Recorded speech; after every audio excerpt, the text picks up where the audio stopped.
Perhaps we need some outside universal threat to make us recognize this common bound. I occasionally think how quickly our differences worldwide would vanish if we were facing an alien threat from outside this world.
Good evening and welcome to the Hump Day version of Spaced Out Radio tonight. My name is Dave Scott. Thank you very much for tuning us in as we get ready for you-know-who. Yes, it's MERLE. Say it with me, everybody. MERLE.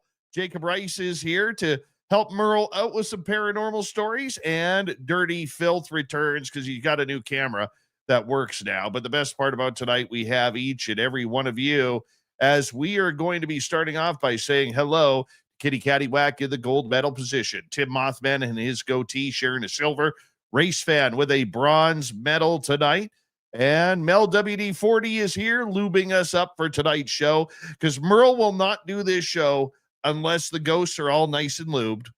You can't investigate ghosts unless they're lubed. So Merle is ready for tonight.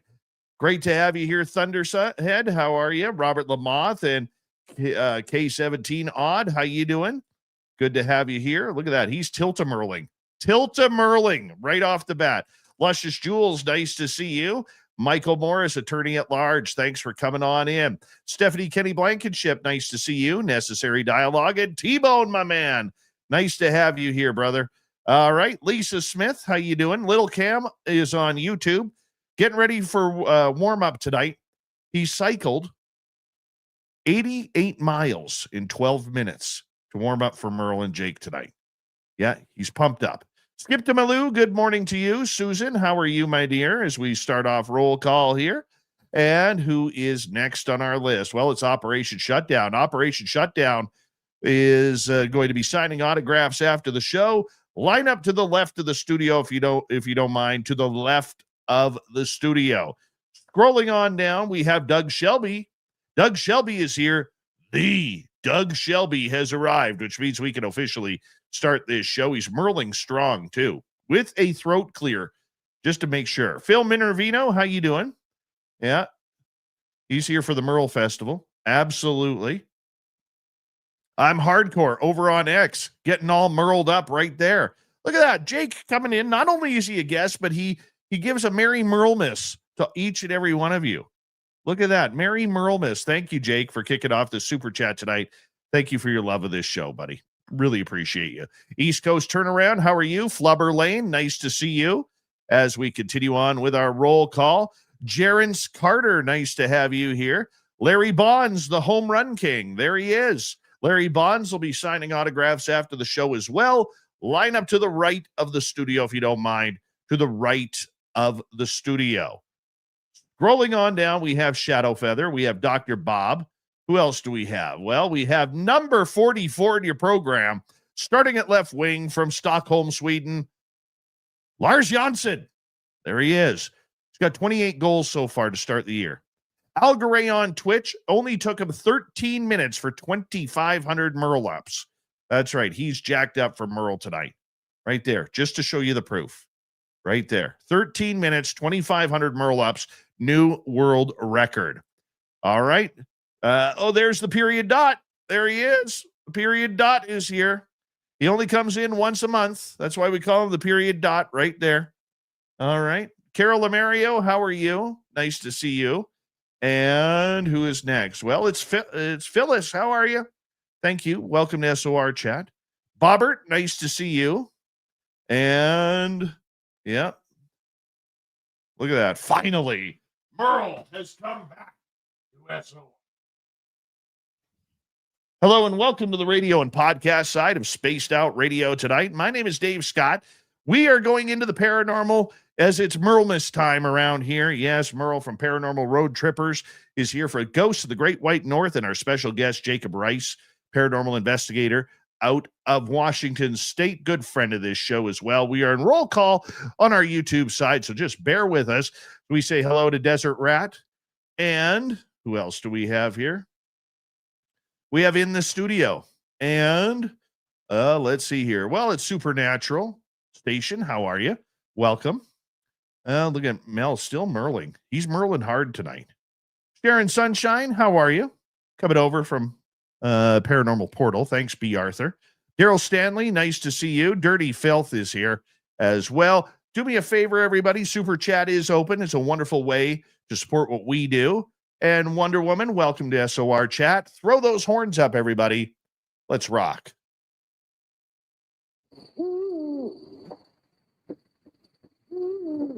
Are you ready to hear your mystic voice of the night? It's time to wake up. He's here. Shh, be quiet. He's ready for you to listen. Let's point our ears towards the little cabin in the woods. We're together, my friends.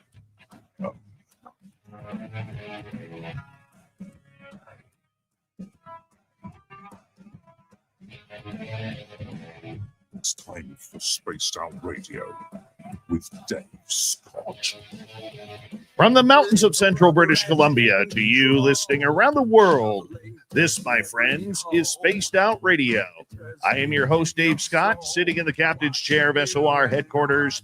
We welcome you to tonight's show on our terrestrial affiliates around North America, digitally, on every major podcast network. Our website, spacedoutradio.com. We have a plethora of features for you. Rock out to Bumblefoot. Read the news wire. Check out our swag as well. Follow us on X at Spaced Out Radio, Instagram at Spaced Out Radio Show, and on Patreon in the Space Travelers Club. Tonight's show is brought to you by Chive Charities. Help make the world 10% happier by visiting Chive Charities today. You can find them on our website.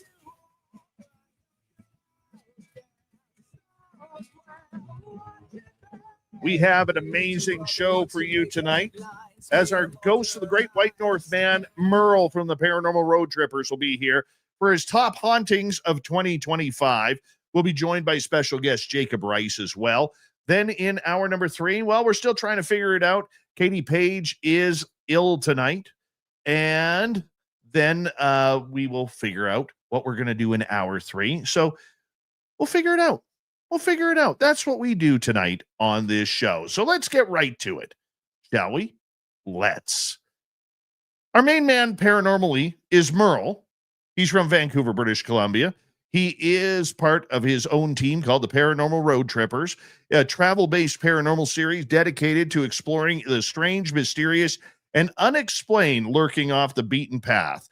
From haunted highways and abandoned towns to UFO hotspots and legendary encounter sites, Merle has hit the road to investigate real-world paranormal locations while capturing eyewitness stories, local legends, and moments of high strangeness.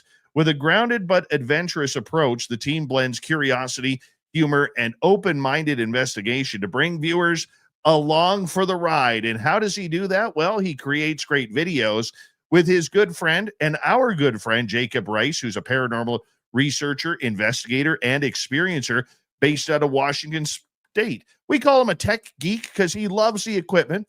He breaks it down for all you paranormal investigators or wannabe paranormal investigators to tell you where you should spend your money and where you should not. Let's bring him on in. Main man Merle, how you doing? Welcome back to Spaced Out Radio, my friend. to be back. I missed last month, so we got to make up some lost time here. Yes, we do. Wishing you a MERLE Christmas. That's what we're doing. We're wishing everybody a MERLE Christmas out there. I had a name in my head, but we're good. I'll let you name me today, Dave. That's what we do around here, Yeah. Merle. That's what we do. All right. Let us bring it in. It's hard to believe that this is our final show of 2025, and we will be doing it and continuing this series next year on everything. And I really like the opportunity to talk paranormal because we don't do it enough, but there are still, Merle, so many haunted locations out there. And a lot of the places, take away the popularity, a lot of the places we don't even know about yet. 100%. And I feel like I didn't hit enough of them this year. I got to make up. 2026 is going to be a hard year to be on the ground lots. This year, Jake and I went to a really good location, Dave, speaking of kind of seldomly or unknown haunts. We were up, we drove past you again, and we went to a place called Cottonwood Roadhouse, which you've heard us talk about Barkerville time and time again on the show, so we won't focus on that. But basically, this roadhouse was the last stop before you hit Barkerville, and they're the ones that supplied all the food, all of the livestock, and was a stopover for people going to do their gold rush, gold panning. And what I took away from that place, it was haunted, Dave. It was quite haunted, actually. And it's one of those off the beaten path places that people overlook because it's not well known. And I think in 2026, and I started doing it in 2025, did a little bit of a gear shift change and started focusing on the lesser known haunts. And Jake, we bring you in here to say hello to our audience. Jacob Rice, one of my favorite paranormal investigators as well. Yeah. And how was the haunting year for you this year? I got to tell you, I wish I could have done more, but we got day jobs. And yeah, those damn day jobs, right? Kept me a little bit busier, but I will say we did get some leads for some new haunts. We did check out, like in the Pacific Northwest, we checked out, how can I say it? We got access to more museums, local museums this year than in the past. So I've got one of those coming up in the new, right when the new year starts. I'm very excited to go to a museum in Snohomish County, just north of Seattle. And it's the kind of thing where no one has ever been able to do an investigation there. So that's how I'm kicking off 2026. And then from like our documentary standpoint, I've got like three I'm editing for us right now. That'll be out in the spring. How much fun is this, Jake? Going to these locations, not only to go search for ghosts, but to tell the hidden histories of these places. Because, as we get more modernized, a lot of these old buildings, farms, barnyards, schools, prisons, you name it, bars and saloons, they are being modernized as well. And they're losing that feeling of history. How fun is it to go to these locations and retell their stories? So it's a complete blast. I got to tell you, the older I get, the more I get into the history and the background of the people that live there and the community surrounding area than actually, setting out my ghost busting tools and setting out all the cameras just to be able to go in, because a lot of them have their archives with them. So if you know Thornwood Castle, for example, completely modernized now since Rose Red came out, they have a complete stack like that thick of photos and archival material from the original house owned by, I forgot the guy's name. His last name wasn't Thornwood, actually. But it's like stepping back in time, and it's so well preserved. And that's the thing that I look most forward to now when we go to the locations. And if you watch our documentaries and everything, usually the first part of it is I'm telling the background about the people that lived, what it was like to live at the time, and then we get into the ghost busting and stuff like that. But it's by far my favorite part. And, you don't get to see that kind of history. It's just, it seems like, especially on the West Coast, something hits 50 years, they tear it down and put something up new, or they gut it, right? So I love the ability to step back to like 1870 and just have a glimpse of what life was like at that time. And you guys are actually proving that people want this. Your videos on YouTube are getting tens of thousands of views. Your production quality is, I think, better than what we see on TV. You're telling real stories. Hats off to Jake. You're telling real stories of what is happening and why things are happening. And you're not only telling them through what you have researched historically, but you're telling it through the spirits as well. Have you noticed when you go into these type of locations, Merle, that the ghosts and the spirits that are there are more responsive when you talk about that you're there to preserve their history? 100%. Because like we've talked about before, I used to be a bit of a cowboy when I'd go into these buildings, like we all were when we started ghost hunting, right? Show yourself. But like now it's we go in very calm, cool, and collect. It's all about the respect and preserving the history. And if we can tell the story or even get an EVP of that person's perspective of the questions we're asking, EVP for our listeners is when we capture a ghost's voice on our audio recorders. That's a home run for us. And I found, like, I'll use Jake and I's video as an example. We've kind of evolved pretty good to where we used to be like, okay, we need to do this, we need to do this, we need to do this. But now we're a lot more chill going to these places, and our focus is solely on preserving history. And I think a lot of teams need to wake up and do that are out there ghost hunting, and because it's pretty boring if you're just going there without a purpose to just communicate, when all we want to do is try and maybe keep that building alive. Like you said, they're all torn down within 50 years, which is true, especially like in my area of Vancouver. If we can keep these buildings alive, or even have that story told from beyond the grave, that's a home run, man. And here we are where paranormal tourism is at probably the highest grossing revenue of any of these places. And in fact, it has saved a lot of museums.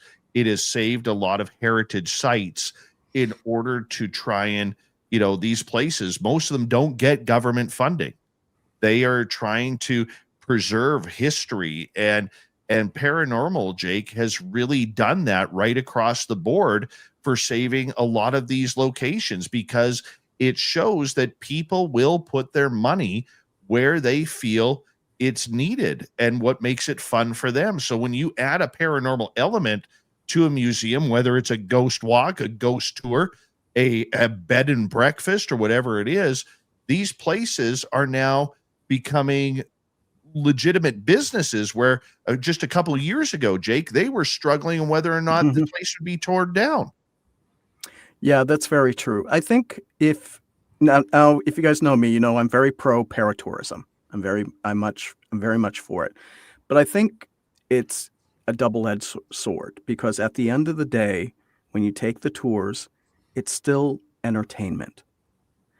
And when you go on the tours, you might, let's just say, get the more sensational side of the past and more of an urban legend thing.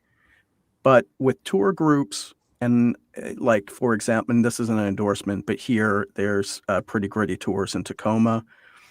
They kind of play up the sensational stuff, but they always ground it in the true history of the place. You can ask them, is this an like you can ask, is this an urban legend? Or, are you taking some liberties with the past? And they'll fess up to that stuff, right? And I think that's something to keep in mind when you're doing the tours, because there are some tour operators out there that hyperbolize, because people want to get the creepy and the spooky and all the scary stuff. Like I said, it's entertainment, but it still should be grounded in the facts, what you can prove or logically infer from the time period.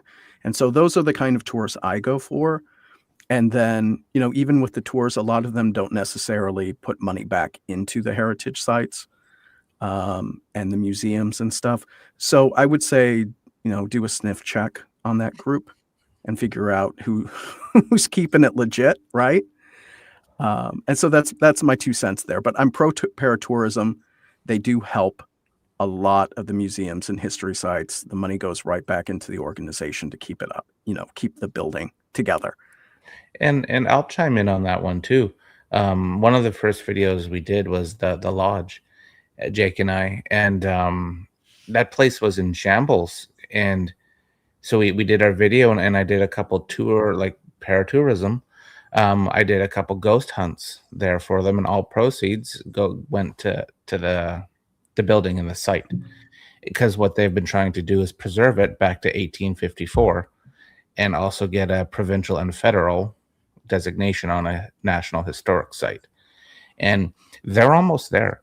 Like the first time I went there, you could barely walk around inside because it looked in shambles. And then the last time I went, Jake was with me, and they gave us a tour of the place. They're basically living upstairs now, and they're bringing this place to life. And one of the things I remember the owner saying is, man, we get a lot of feedback from your video. People will do a side quest or a side mission from 2 hours away when they're on vacation just to go check out her lodge because they've watched the video. And for me, that's a home run, because that's history preserved right there. And then one of my secrets I'll let out, since holidays time for the giving, right, Dave? That's right. Is how I like to talk to these places is, yes, we want to do a video and we want to put it on YouTube so that then automatically their backs get up, because they're like, oh, you're going to expose us. But my and Jake, because we've talked about this a lot, is you have the older people that like the history, the dry stuff, and the stories. Then you have the younger generations that they do like the history, but they need to be scared, and they need to have that little bit of fear factor and drama to keep them into the video. So if you blend these two together, you have a great video. And that's really what Jake and I try and do with our documentaries, to preserve all the history. And that's the big thing is trying to promote that these places are still out there, that they still are, some sort of connection to the modern world through historic eyes. And it also helps when you have people who are very open to it too, because a lot of these locations, you get people who actually don't want you guys around. They don't want paranormal teams around. They think that you are going to create a reputation that is going to ruin the history of that building. Yes. And that just absolutely floors me, that many of these locations will not allow paranormal teams. They don't want anything to do with it because of whatever reason. And Merle or Jake, let's start with you on that one. Yeah, so I find, as we've approached these heritage sites and museums, it's not necessarily that you're with a paranormal group. The bigger thing to them is you're a YouTuber, because YouTubers come with a lot of baggage with stuff and the hyperbolizing and, just going the total legend route on things, right? Because they're demons, because they're there to get views. Their video, they hope to monetize, or their channel is already monetized, and that's what they're looking for. That isn't our intent. Our intent is to show history as it was, and if we could speak to the people from the past, better yet, right? So, like I said, ghost hunting itself, ghost hunters, not so much the problem, because you show an interest in the history and the building. It's the YouTuber part of it. That's the problem. I had no idea that was going on. Yeah. That the YouTubers were causing such an issue with this. You could say social influencers as well, because you got the folks on the TikTok and all the other short form videos that have to get the jolt, right? So it's bigger than just YouTube. And it's bigger. Dave, it's bigger in the States. I actually meant to tell you this before. Like when I was in Nevada this past year, when I did the Washoe Club, I had to sign a waiver saying that if I put my stuff on YouTube, there will be absolutely no defamation, no exaggerating, no demons, no Ouija boards, and if I did, I could legally be responsible for my actions. Like it's pretty strict now.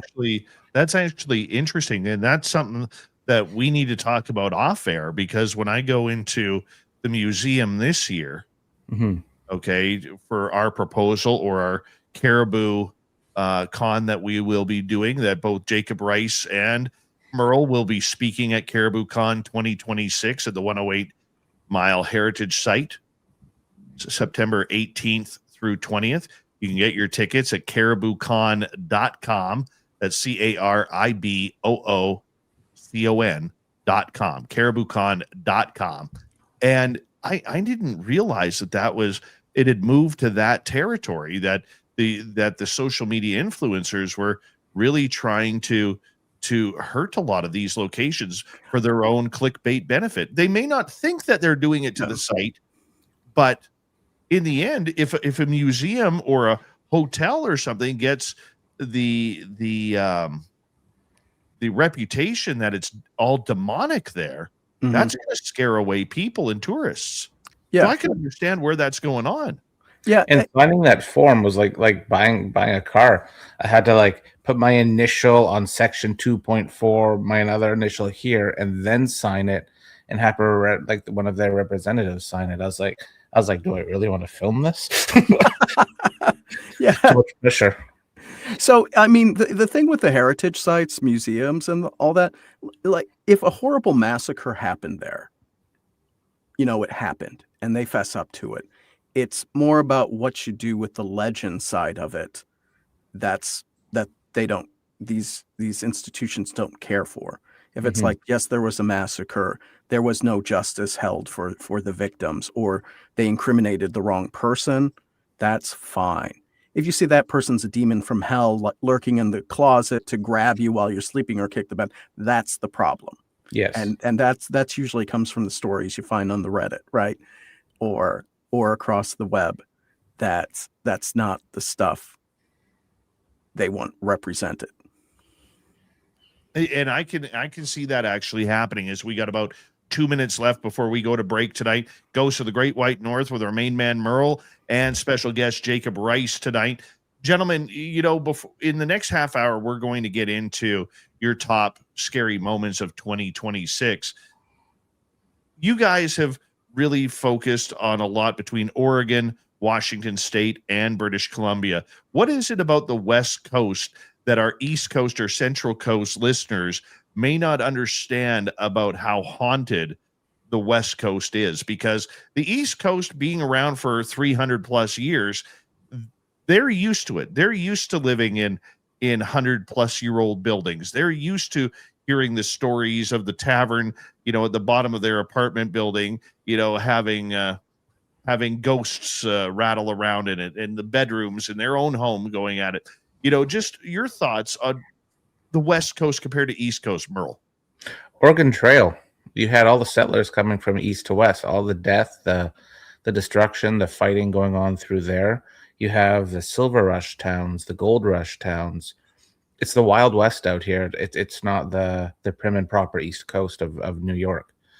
And a lot of these old ghost towns or abandoned towns still reflect that energy.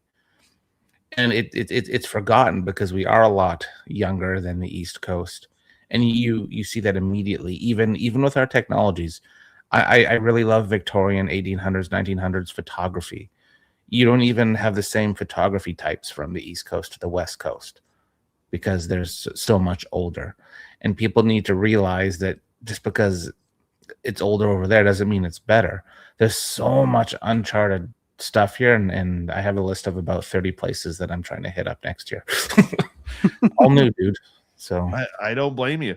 I don't blame you. When we return, we are going to get into their favorite hauntings of 2026. What makes them scary? What makes a location scary? This is the Paranormal Road Trippers, MERLE and Jacob Rice, on Ghosts of the Great White North here on Spaced Out Radio. We always have a good time as we round out the year talking ghosts and paranormal with these two fine gentlemen. This is Spaced Out Radio. We'll be right back.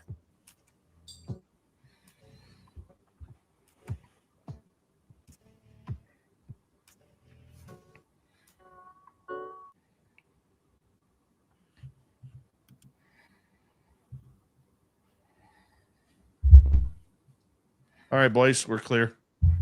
Hey, Dave, do you mean 2025 or 2026? 2026. Did I screw it up?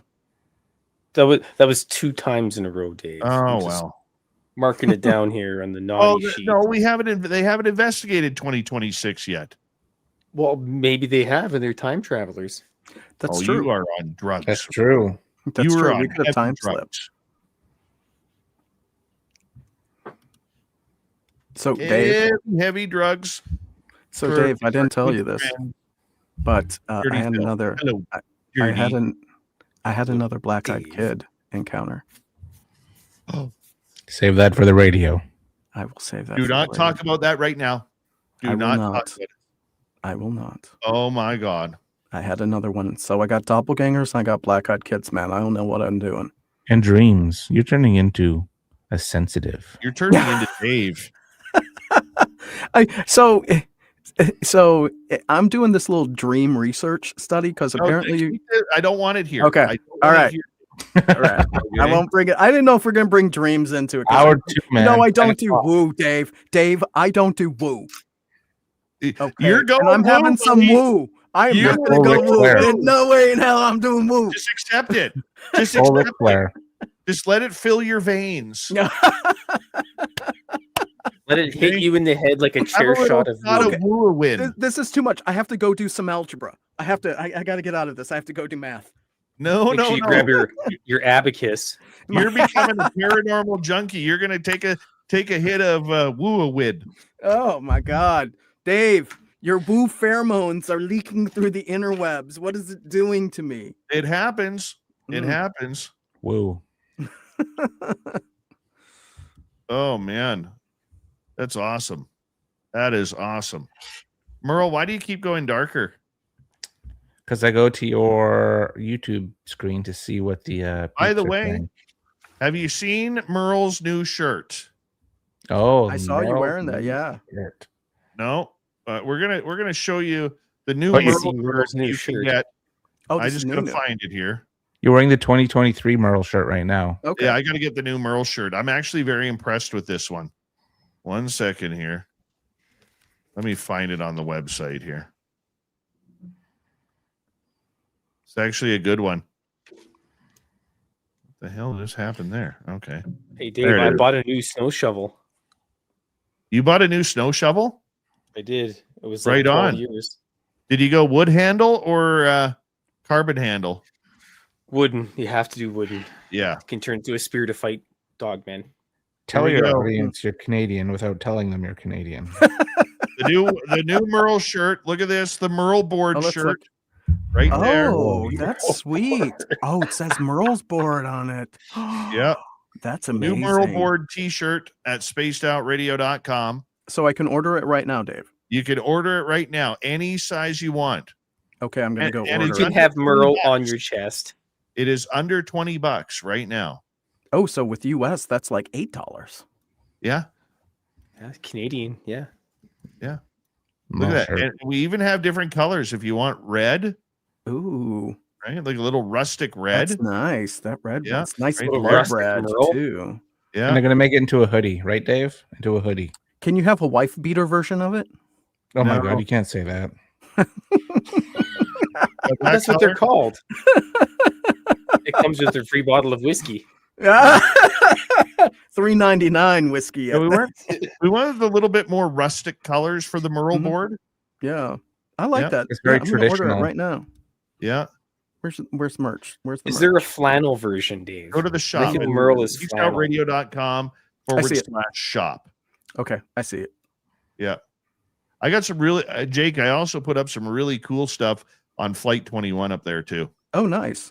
Yeah. Oh, those Science Bob shirts are sweet. with the cat. Science Blob? Yeah. Sorry. That's Science Science Blob. blob. Yeah. All Pretty hail filthy mighty cat. blob. Oh, is that your cat, Filthy?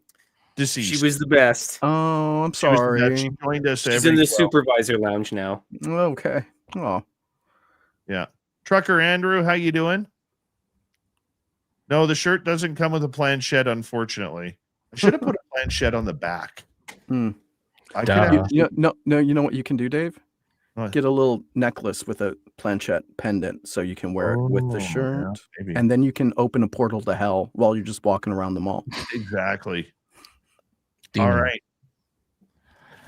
We're coming back in 15 seconds. Our lone super chatter of the night. We got Jake Rice right there. Our lone There he super is. chatter. Here we go, everybody. We're going to have some fun.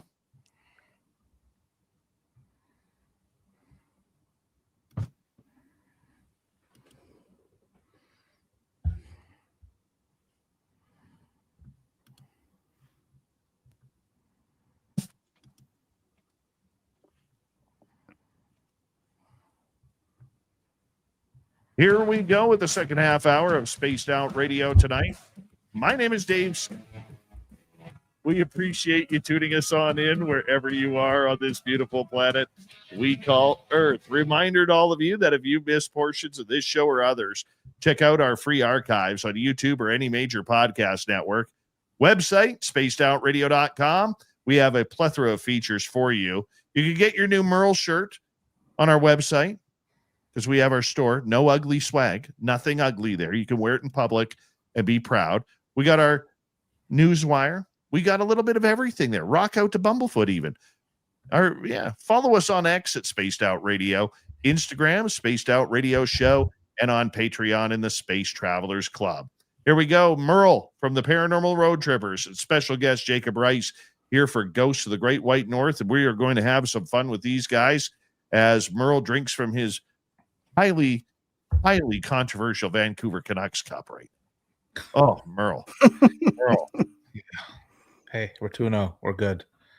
Just wait until the more trades come, my friend. I was More drinking out of trades my are coming. glass cup. You know, every Vancouver Canucks cup is half empty. Never half full. It's always correct. half empty. You're correct.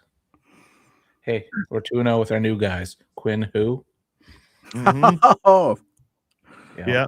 Says the guy who has a Quinn Hughes jersey.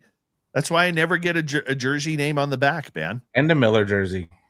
I'm Yeah. double screwed. Man, your next jersey will be traded soon anyways.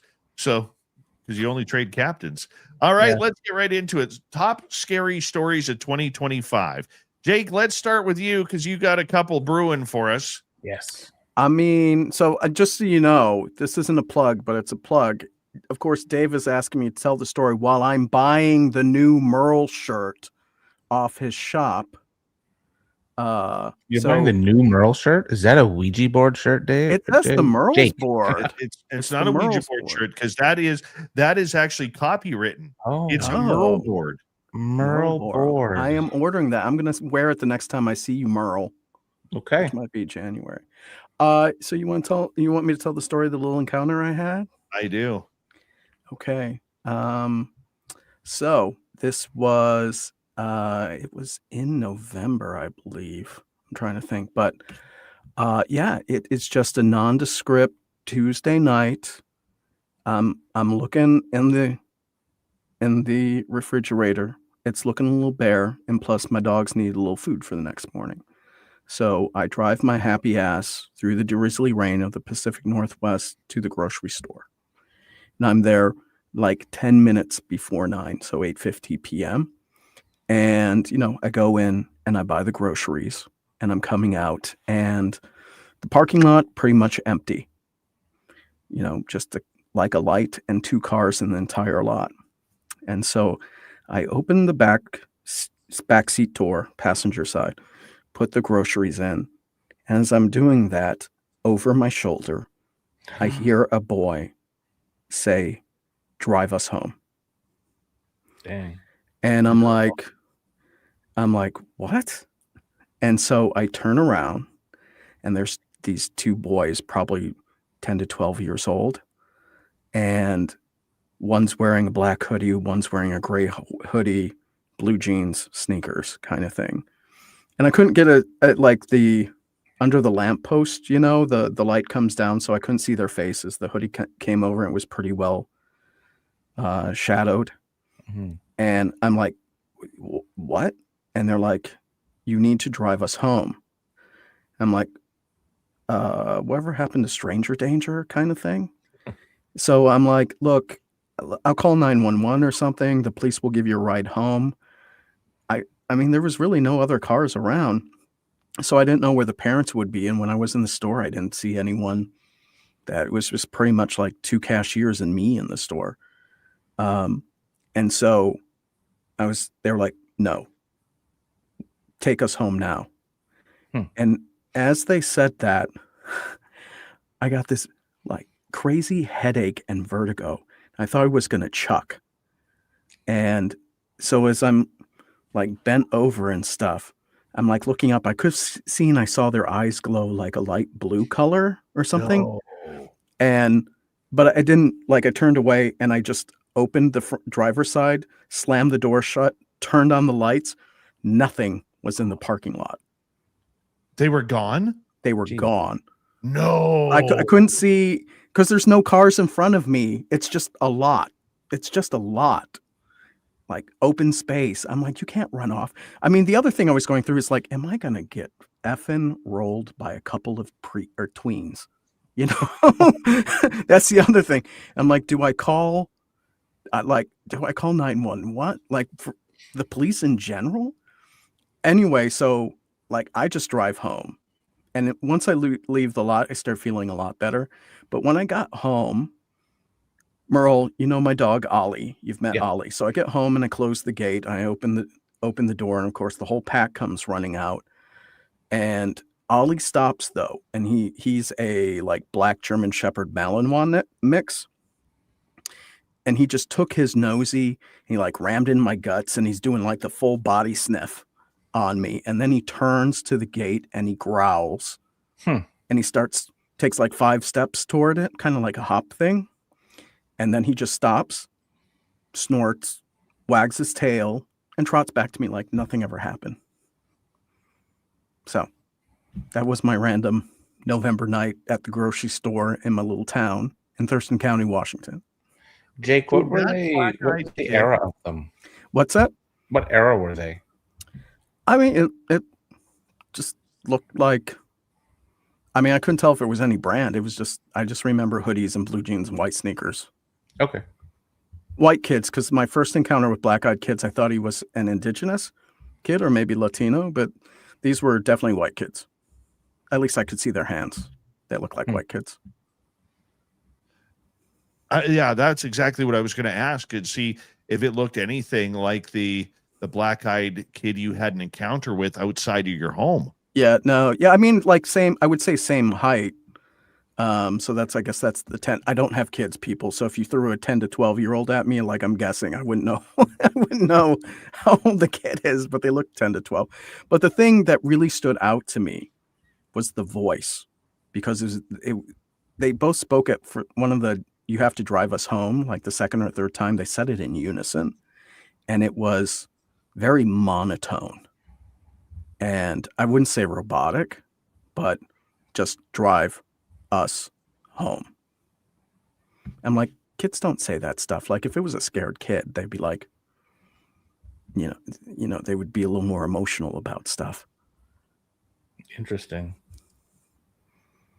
And your last black-eyed children story was winter time as well, correct? Yeah, it was right after New Year. It was January 2nd, 2022, 4 p.m. So this time was like, I don't know, it was right around Thanksgiving.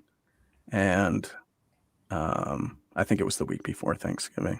It's right before Thanksgiving. Rainy night, standard for the Pacific Northwest. What was the feeling? Like, did you recognize the feeling? I did not. Time you had the encounter? So the last time I didn't really feel anything. But this time I just remember it was like I got a migraine, and I've never had a migraine before. So that's what I'm assuming. It's like right behind my eyeballs was like Yeah. someone had a hammer going bam, bam, bam kind of thing. But to me, it was more the vertigo, the spinning, Mm-hmm. and I got super dizzy. But like I said, I could get in the car, and as soon as I left the lot, it pretty much cleared up. It was only at that time. No kidding. Merle, how about your scariest encounter of 2025? Oh man. I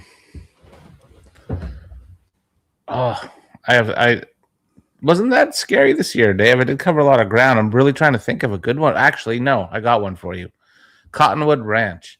I'm pretty sure Jake probably heard me scream. I did. Dropped an F-bomb as usual. So what we did, so it was myself, Anthony, or one of the guys, investigators we make our videos with, and it was Jake. It was just the three of us. And our idea was Anthony was going to go alone into one of the outbuildings, just with a camera, like POV style. And I was going to do the same. And then Jake was just going to be, I think he was just going through footage. He wasn't involved in this part of the investigation. I went into the barn. It was the old barn where they kept all their old 1800, 1900 farming equipment. So there were everything from the old days there, like tractors, buggies, shovels, knives, everything. And we had a new piece of gear, and it's a yes/no device. And it's Dave Schrader's voice, actually. Epic box. The e-box. And it goes off to EMF, and they say that a ghost can make it say yes or no.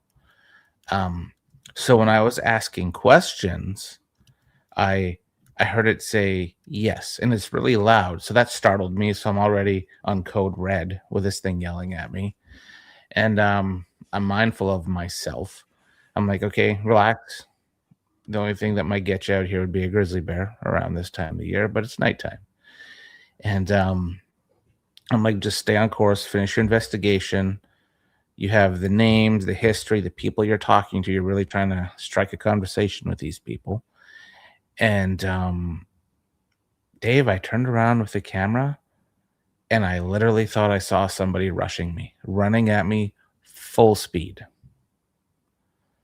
I almost dropped Jake's expensive Canon camera, and I would have been like, well, the ghost made me do it. But the point is, Dave, I don't think I've been that scared in a long time. You, as a ghost hunter, paranormal investigator, that's kind of what you're looking for. You're looking for that full body apparition. You're looking for that touch. You're looking for that voice. But when you have the full body apparition, you're never ready for it. You just aren't, because your brain says that's not supposed to be there. But then your fear in your brain is like, you better get out of there, or you're going to get harmed. But then the other side of your brain is like, relax, nothing's going to happen to you. So it's really conflicting in your head to explain the process of what's happening. But I basically ran out of there. Jake, you came back and you heard me, right? Just to see what happened. Yeah. Mm-hmm. But then I pulled my pants up and put my big boy jacket back on, and I'm like, I'm going back in. I'm going to finish my investigation and try and get the evidence and the communication. But that was probably one of the scariest things that I've experienced. And the rest of that night, what was a cakewalk, because I'd already got rid of all of my adrenaline. Do you think then whatever that creature was something from the home or something from beyond elsewhere? I don't think it was a creature. I think it was one of the brothers that died in the war, World War I. His name escapes me right now in my head. But I think from reading the history and the documents, because there's a journal you can read there of like communications between the siblings there back in like the late 1870s. They were protective of their farm. They were very, very proud of the roadhouse. They were proud of all of the miners, the workers, the hurdy-gurdy girls going from the lower mainland of BC, coming from the United States all the way up to the Caribou area, Barkerville. and they tried to make the stopover a really nice place, and they didn't really enjoy people loitering. They didn't enjoy people kind of doing things against the rules. So I think it was a very strict place to stay, but also very nice and home accommodating. So I think we had just went off course, and in hindsight, it could have been the spirit being like, "What the heck are you doing in here at 1:30 at night? Who are you?" Mhm. Yeah, but what is interesting about Cottonwood is when we were in the education center and we got activity there, it seemed very, very playful. It's Mhm. like it was pulling pranks on us. Moved to a different location, a bit different. And like the barn is probably like, I think farmhands back then were Mhm. probably pretty gruff because it's hard work, and Yeah. seeing us with where all their equipment or their tools are, do they think I'm going to steal it? Do they think I'm going to vandalize it? Do they think I'm Mhm. just there when I'm not supposed to be? Yeah. That could be. There's so many variables, but it's a big mind screwery when you experience something like that. And I'm somewhat confident.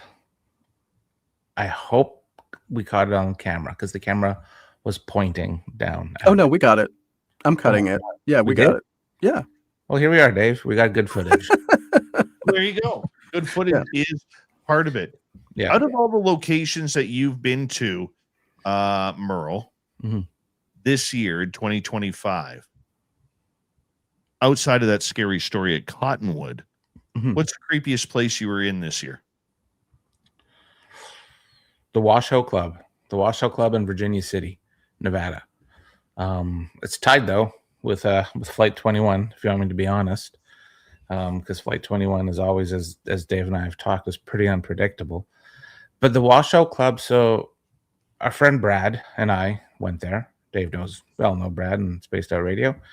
And we'd rented the Washoe Club for the entire evening, night, and morning, basically from 7 p.m. to 7 a.m. They gave us the keys and I walked out. And they're like, don't steal anything, don't break anything. And that's where I signed that big document we talked about. And the Washoe Club, it's seen a lot. So it was a gentleman's club.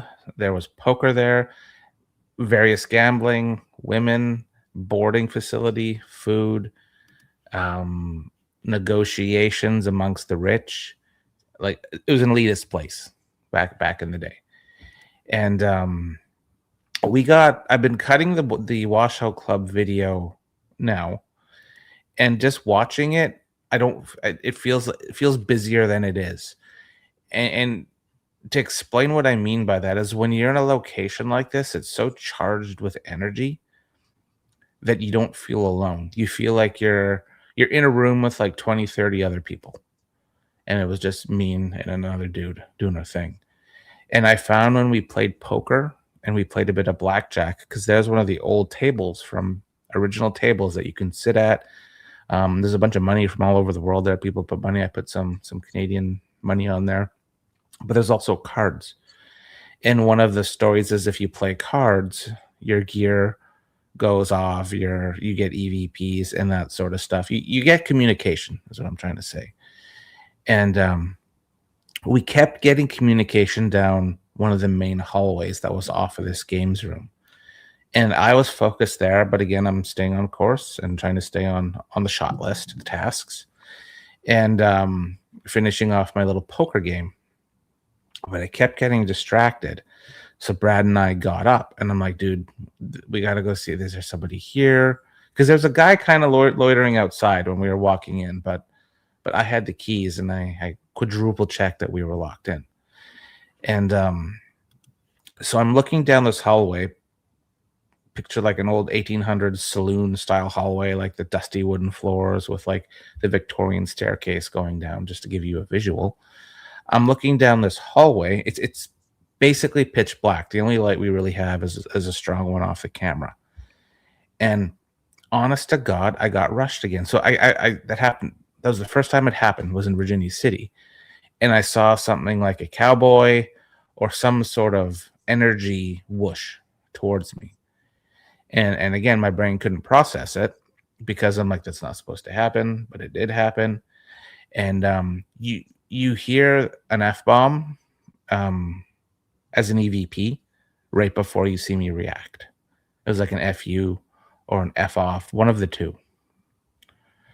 And so it was kind of neat going through this footage, being like, oh my God, hearing that, and then seeing Brad and I react to that. Because there's some sort of movement, motion, and noise down the hallway, which terrified me. Because, like we talked earlier, we researched the heck out of places, the stories, the lore, interviews, and the amount of stories of people getting pushed, rushed, touched, scratched, pinched, hair pull at the Washoe Club. It's got a pretty big street cred for the ghost hunters.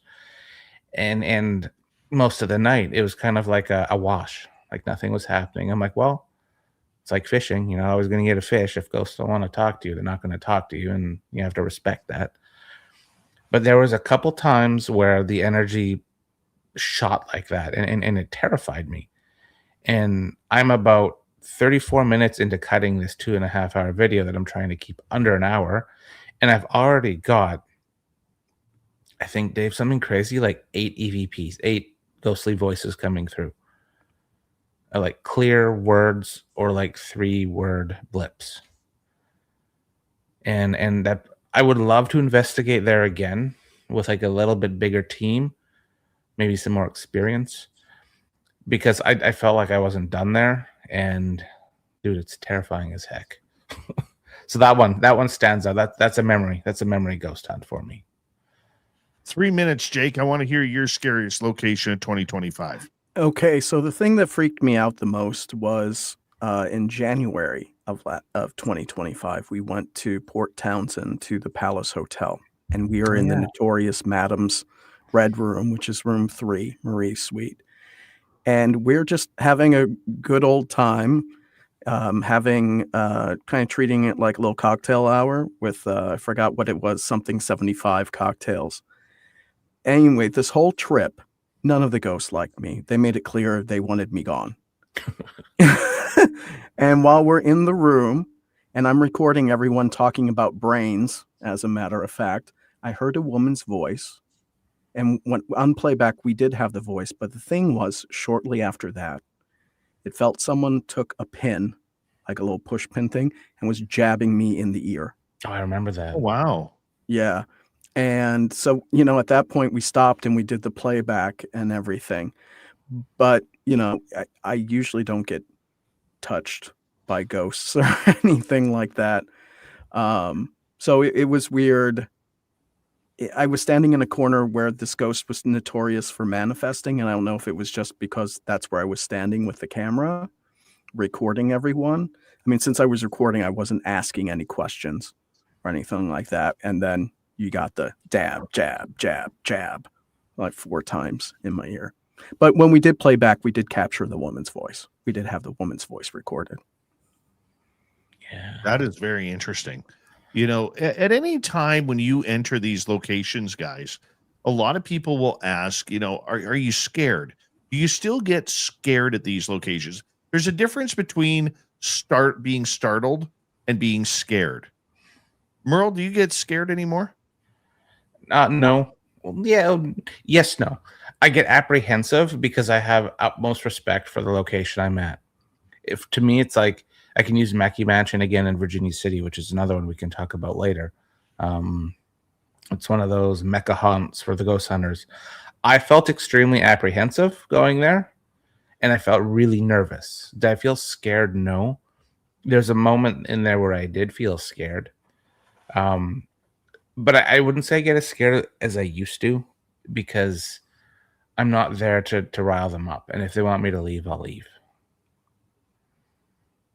But that's just experience saying, you know, when it's time to leave or know when you're not wanted. Mm-hmm. Yeah. Because a lot of people will just go in there and make things happen if they're not there. I mean, we had that rule at Flight 21 where if we weren't feeling comfortable or if we had any signs during the day, even though we'd waited all week to get there, if there were signs during that day leading up to it that said, today's not a good day, we didn't go. Mhm. And it sucked having to stay home.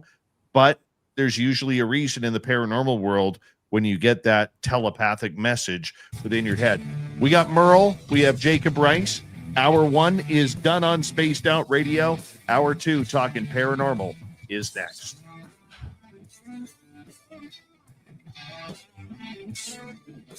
This is Spaced Out Radio with host Dave Scott.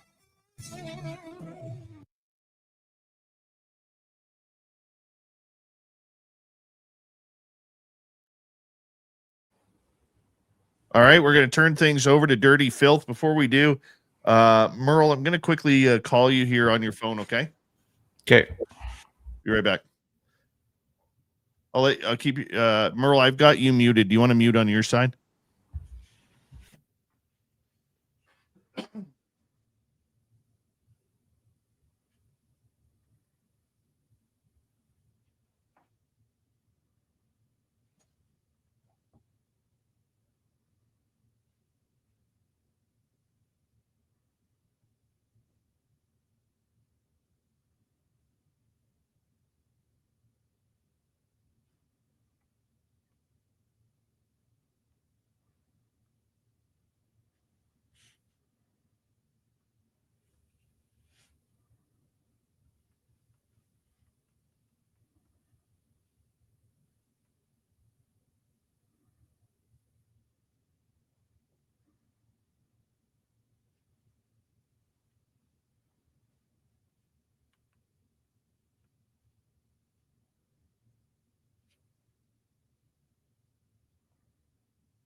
Hello, dirty.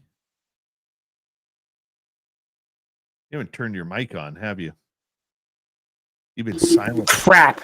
I've been sitting here giving the greatest monologue of my life about everything, and bloody hells. This always happens, doesn't it, Dave? Especially when I upgrade my stuff. Anyways. Oh, you can blame me for that because I didn't say hello, dirty right off the bat.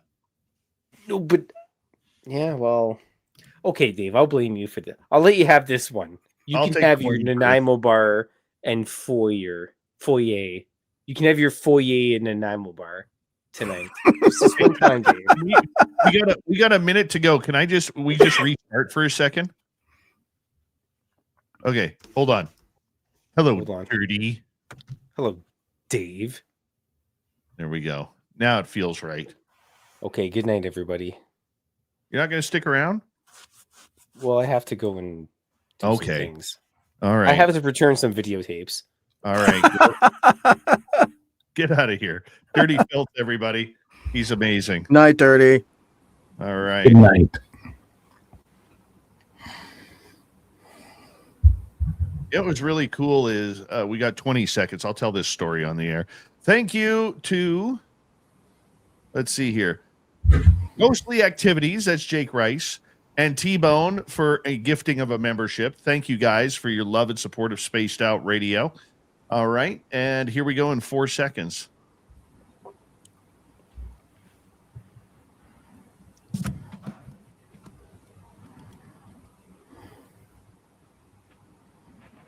Hour number 2 of Spaced Out Radio is now underway. Glad to have you with us.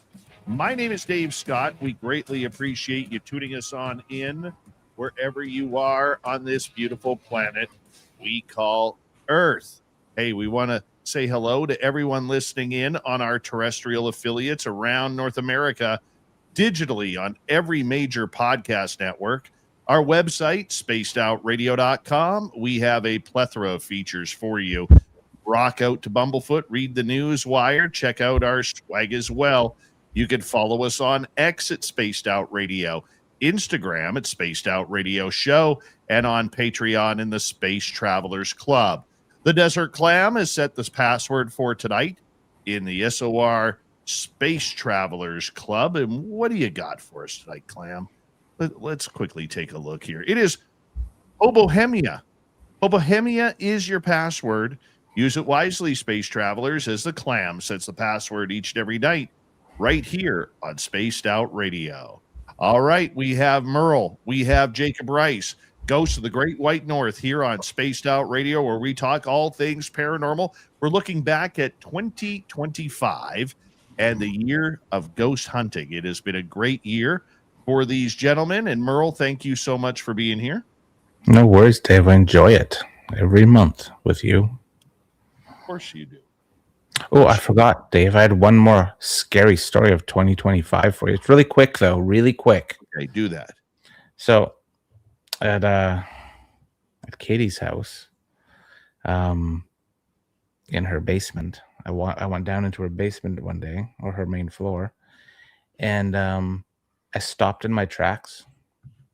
There was no one down there, but I felt that there was like a really aggressive spirit that didn't want me down there for whatever reason.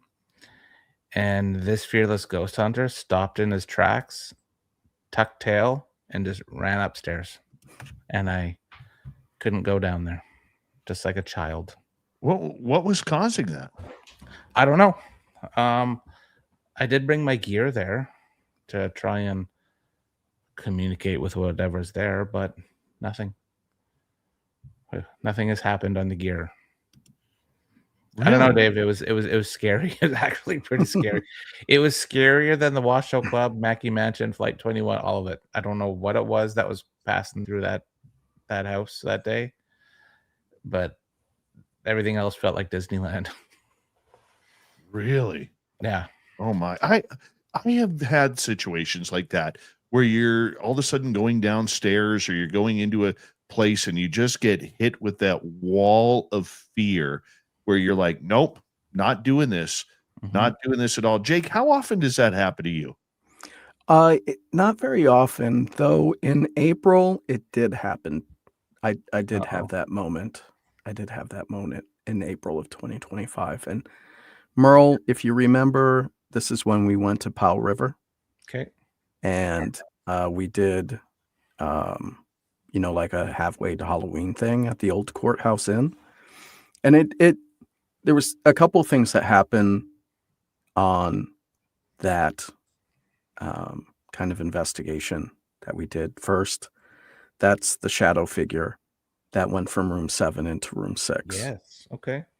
But that was wild. But it was really when I came home, because something followed me home. However, sleuthing. I did some sleuthing on that one. But when I got home the very next day, I'm just nondescript afternoon. I think it was a Sunday. Maybe it was a Monday. It might have been a Monday. And I'm in my office catching up on work.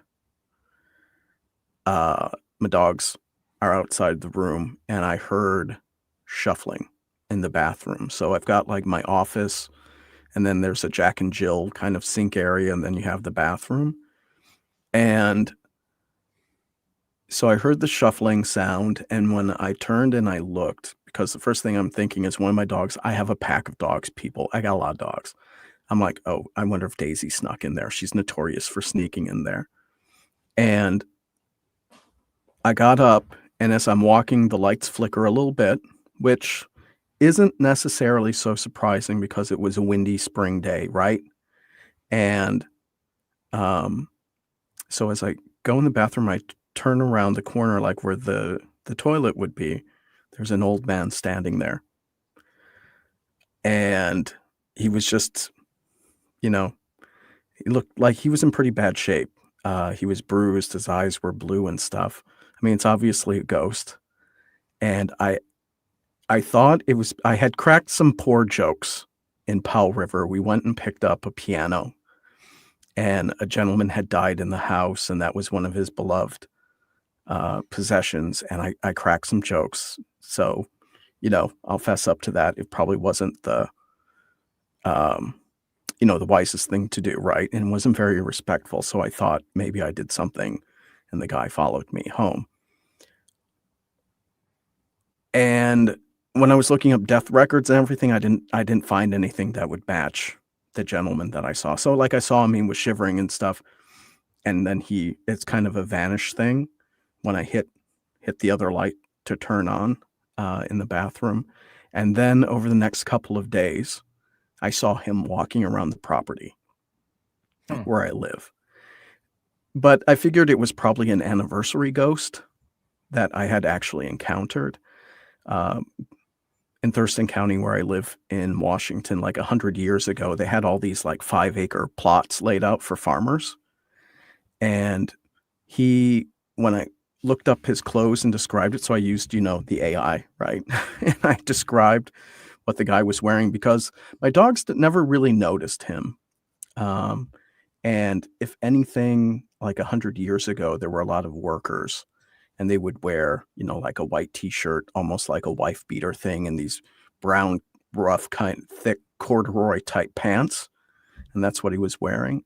So it might have been like a farmer. And 100 years ago, that's when the town was founded and the plots were laid out. So I'm thinking maybe it's an anniversary ghost, just pops up for a certain amount of time and then they're gone. But let's just say I was quite startled when I walked in the bathroom and there was the guy standing there.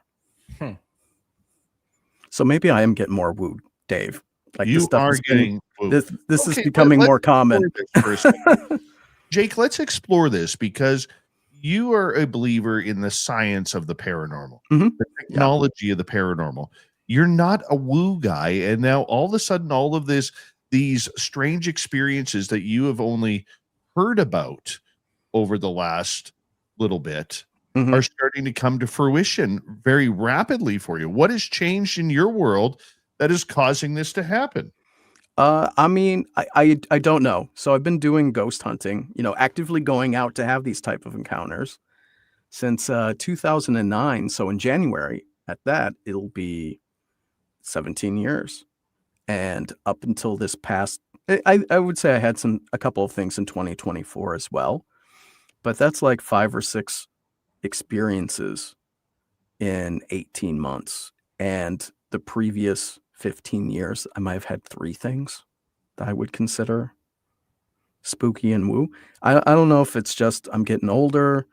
I'm, all of a sudden I'm feeling like I'm feeling things more. Maybe I'm just getting soft in my old age, and maybe that's part of it. I don't know. Or maybe I'm letting my guard down a bit more.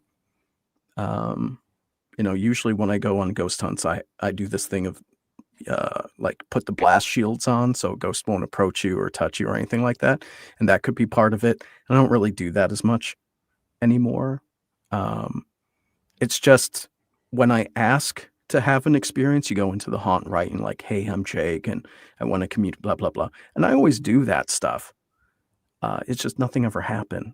And the only thing I can think of is over the past year and a half, I guess, psychologically, psychically, whatever you want to call it, maybe I'm letting my guard down a bit more. Jake, we're letting our paranormal hair down. That's what we're doing. Yeah. Because you've had quite a few experiences, and one thing that I've been talking about with another friend, I was telling him, like, I kind of feel like I almost feel desensitized to like having the experiences, but like in Katie's basement and the washout club, and I guess Cottonwood, like the stories I told, those were, I wouldn't say gentle reminders, but they're reminders that to never let your guard completely down, because these things do happen. And I think with a lot of people, they go in to thrill seek, or they're looking to get harmed, touched, or whatever for the gossip and the drama. And I find, like, just hearing Jake say how it's just the past, we'll just say year, to where he's having all of these experiences. I think when we, because I've seen you have a lot of your experiences, when we do our investigations, I really think it's our approach now on how we deal with these locations and manage them. It's hard to explain unless you're an active ghost hunter or paranormal investigator, and what I'm trying to say.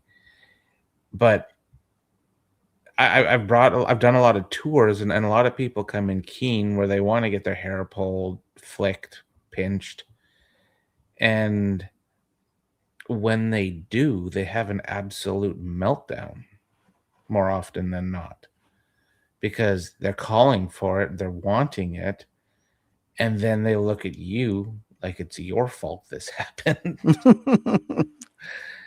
And it just hearing like Jake talk and just my stories there, it's very just bringing up a lot of thoughts on how to approach the spirits, and what are we really asking for when we're doing our investigations. Yeah, kind of. Oh, Dave, we can't hear you.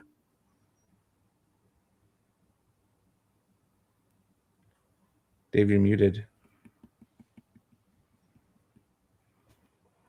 I saw that a lot. Sorry, guys.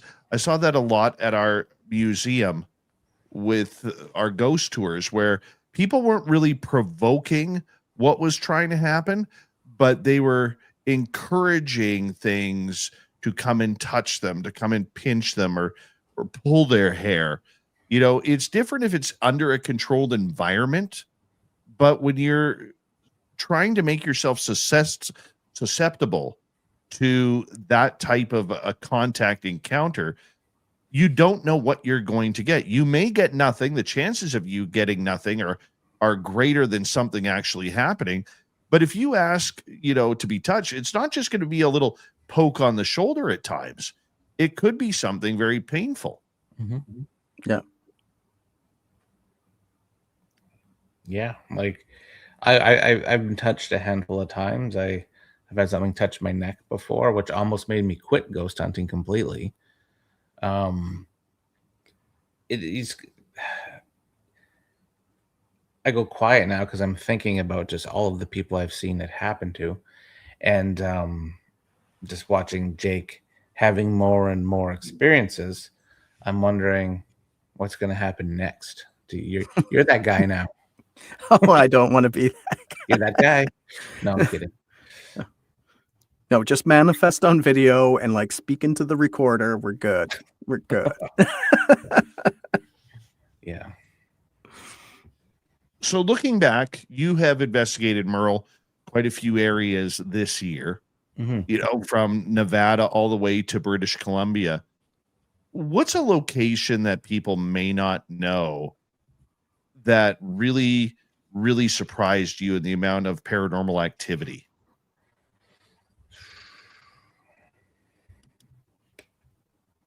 That's a good question. I kind of Dave got me speechless for once. Port Townsend. I'm gonna say that because I was there with Jake and he has experience of that. So the Port Townsend, the Palace Hotel was a brothel at one point. It was a hotel. They did Shanghaiing people there. I didn't feel it when we got there, and like that one surprised me for the activity. There wasn't that. Jake, would you say there was that much activity there? There wasn't that much activity. So in the Palace Hotel specifically, because Port Yeah. Townsend has a couple pretty the active Palace. places.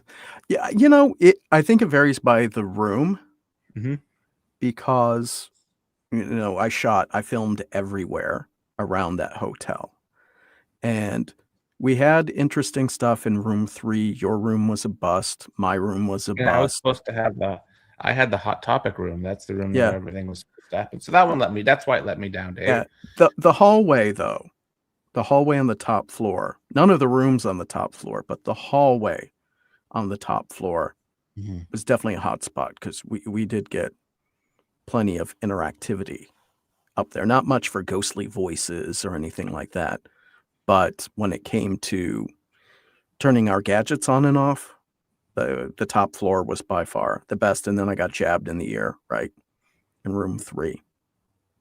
But if you're talking Port Townsend, the place you really want to do is Fort Worden. Yeah. But the Palace Hotel was quiet for me.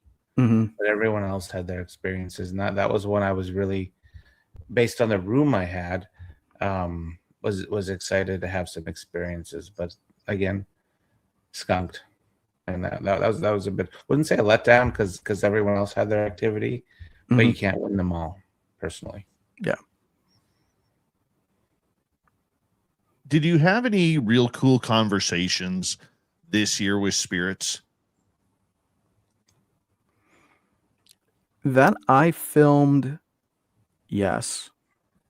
So there was a couple of places. So I would say, because the documentary came out in January 2025, but if we look at the Palace Hotel, when Amy was in the hallway, she had an amazing conversation. And in her room, she had an amazing conversation. I think that's more Amy's in touch, right? She's sensitive to this type of stuff.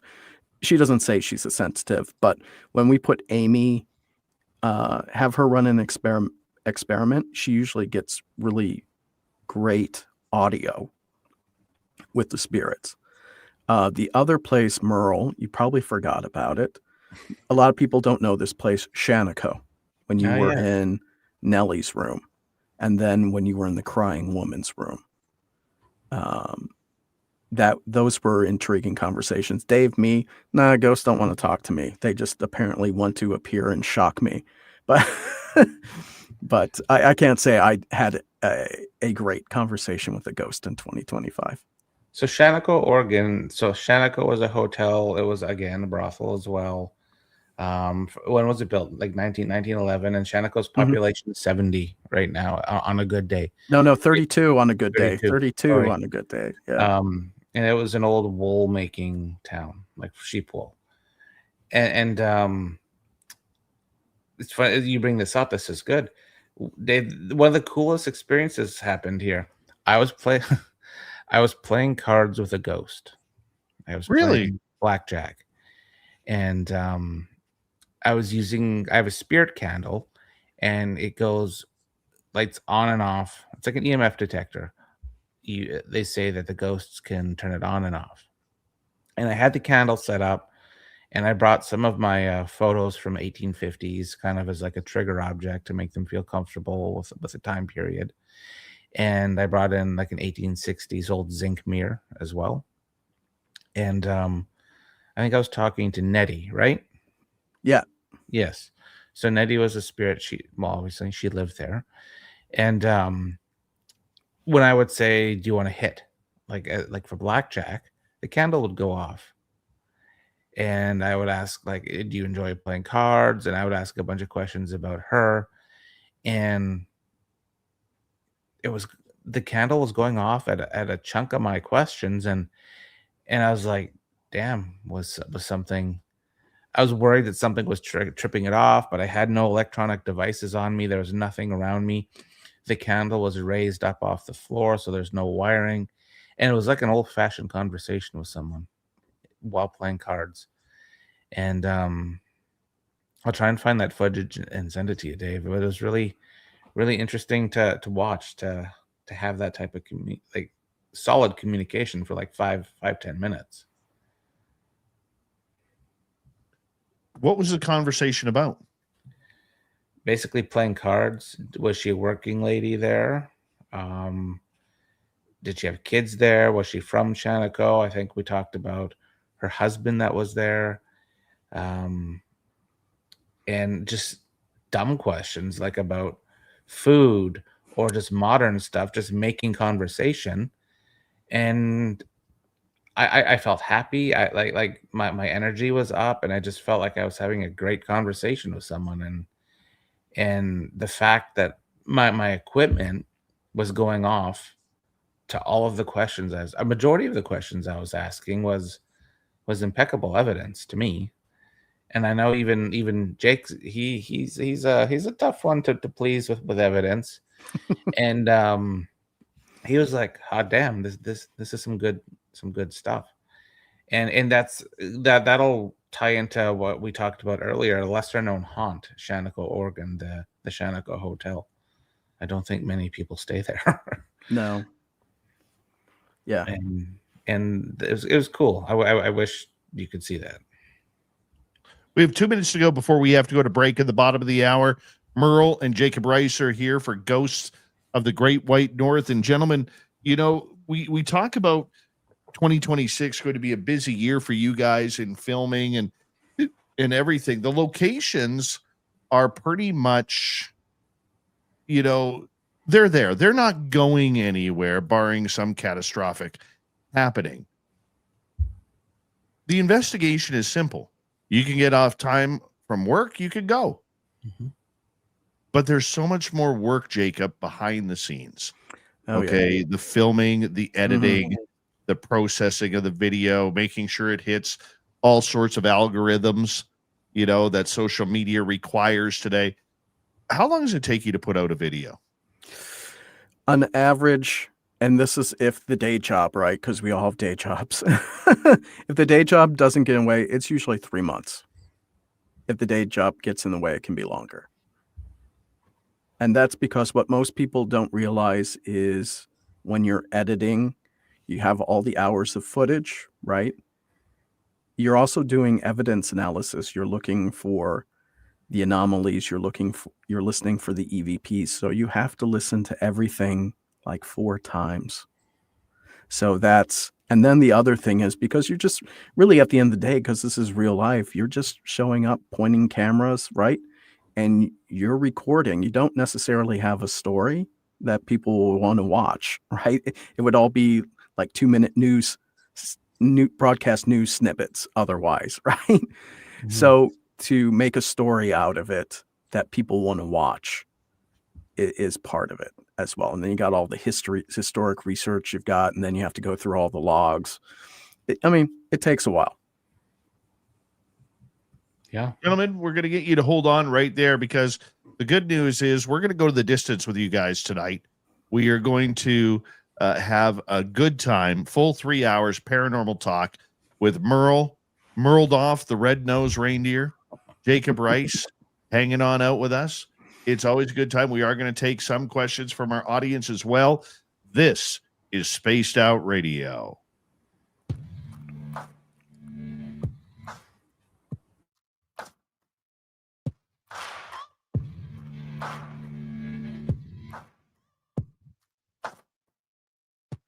Listening to Spaced Out Radio with your host, Dave Scott.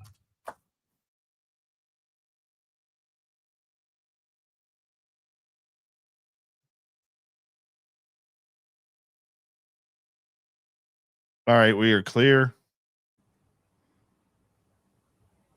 Good times. I'm Great. excited to get that Merle shirt. I don't blame you. Everyone needs a good MERLE shirt. Sonny Sandu, how you doing? No, we're not recorded, buddy. This is live. Little Robbie Minas, give you one of these. Merry Christmas to you, my friend.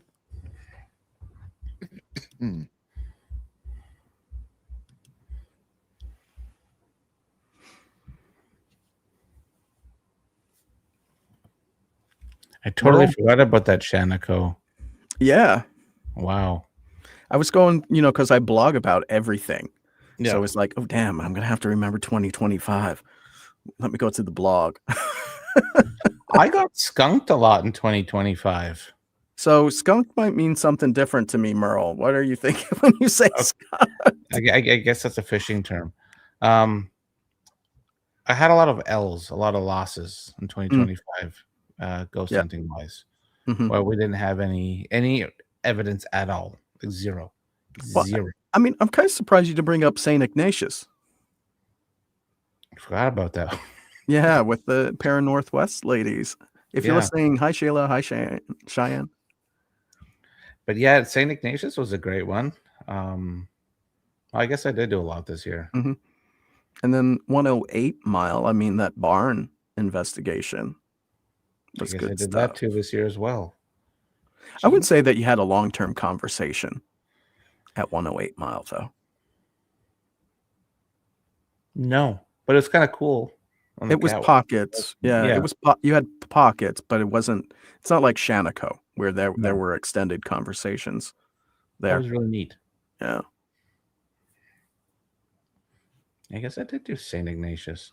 Mhm. Like I stayed at Merchants. Yeah. In Seattle. And that's been on a lot of the ghosty shows. A lot of people blog and do Reddit about it because that building's from 1861, I think. Yeah, it's one of the first. Well, that building, it survived the fire. It did. One of the few. Yeah. And it has quite the paranormal reputation. But given the area Merchants is in, you can't really get much evidence because of all the people outside partying and yelling all hours of the day. Yeah, I wouldn't trust an EVP in there. No. I always thought Merchants was overrated myself. Fair. It's too bad no one can get into the underground anymore, though. The underground, that's where I had. It wasn't in 2025, Dave, but back in 2022, it was one of my spookiest encounters. I don't think I ever told you that story. No, you have not. And there were 4 witnesses. What? Witnesses. Evidence. Demons? Yeah. But even in Cottonwood, you got rushed during the Estes method. You stopped and I took over, and you know how much I hate the Estes method. That.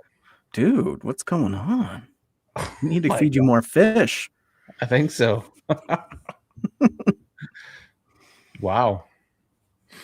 Remember, I edited all this stuff, so I watched it so much it's like burned in the brain. Well, did it at least look good? Yeah, that was a good shoot. The whole thing it'll turn out. But the barn, that was really scary, like we talked about earlier, with like the epoch box going, and then whatever I thought I saw or whatever. And you said you caught it on the camera? So we heard the epic box and your reaction, but I wouldn't say you couldn't really see anything because under infrared light, it's whatever has heat. So if it's an empty space, it just remains black. Okay. So you can see your reaction and you hear the box go off and everything, but you don't necessarily see a figure or anything. Okay. You just hear the terror. You hear the terror. Yeah. I mean, we shot in 4K and everything. It's just under infrared light. Yeah. Same thing with night vision in full spectrum. If it's an empty space, it just doesn't show up. So that's a myth, people. You can leave the lights on and ghost hunt if you want. It's fine. I prefer to have a little regular light. Here we go.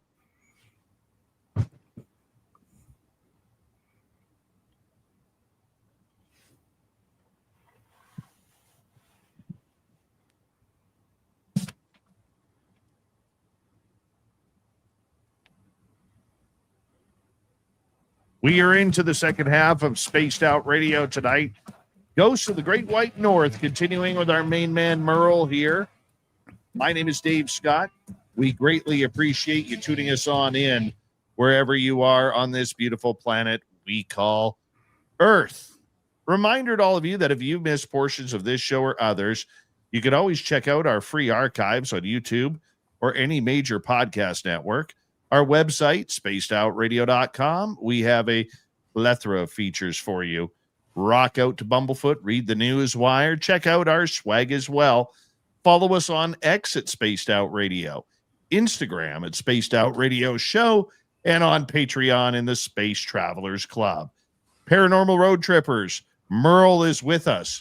Yeah. His good friend, recording buddy, and fantastic ghost hunter Jake Rice is with us for Ghosts of the Great White North. Gentlemen, thank you so much for being here. Glad to have you with us.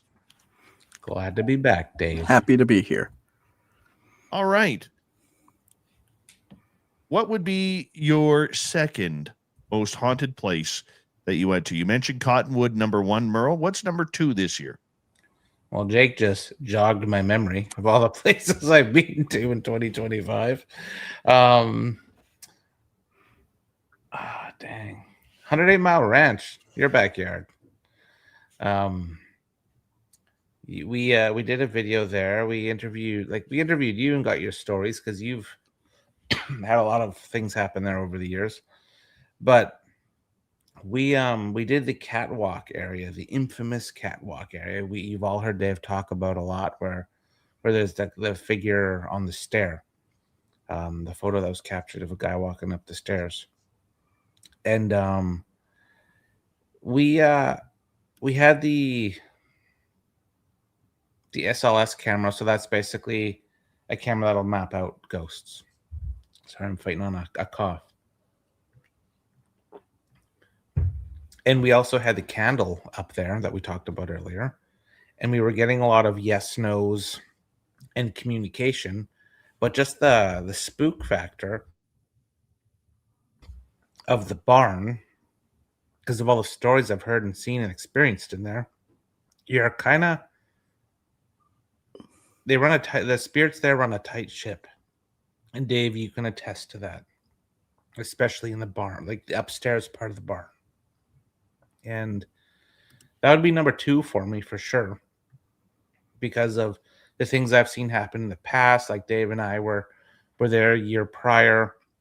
We had our friend Rich from California up there, and he actually got pushed carrying his giant camera when he was walking up the catwalk. He thought it was me, but it was impossible because I was in front of him and he got pushed behind him. And the amount of stories I've heard coming out of that place where, Dave, you've talked about how you've seen things happen, spirits go through people, Yes, and stuff.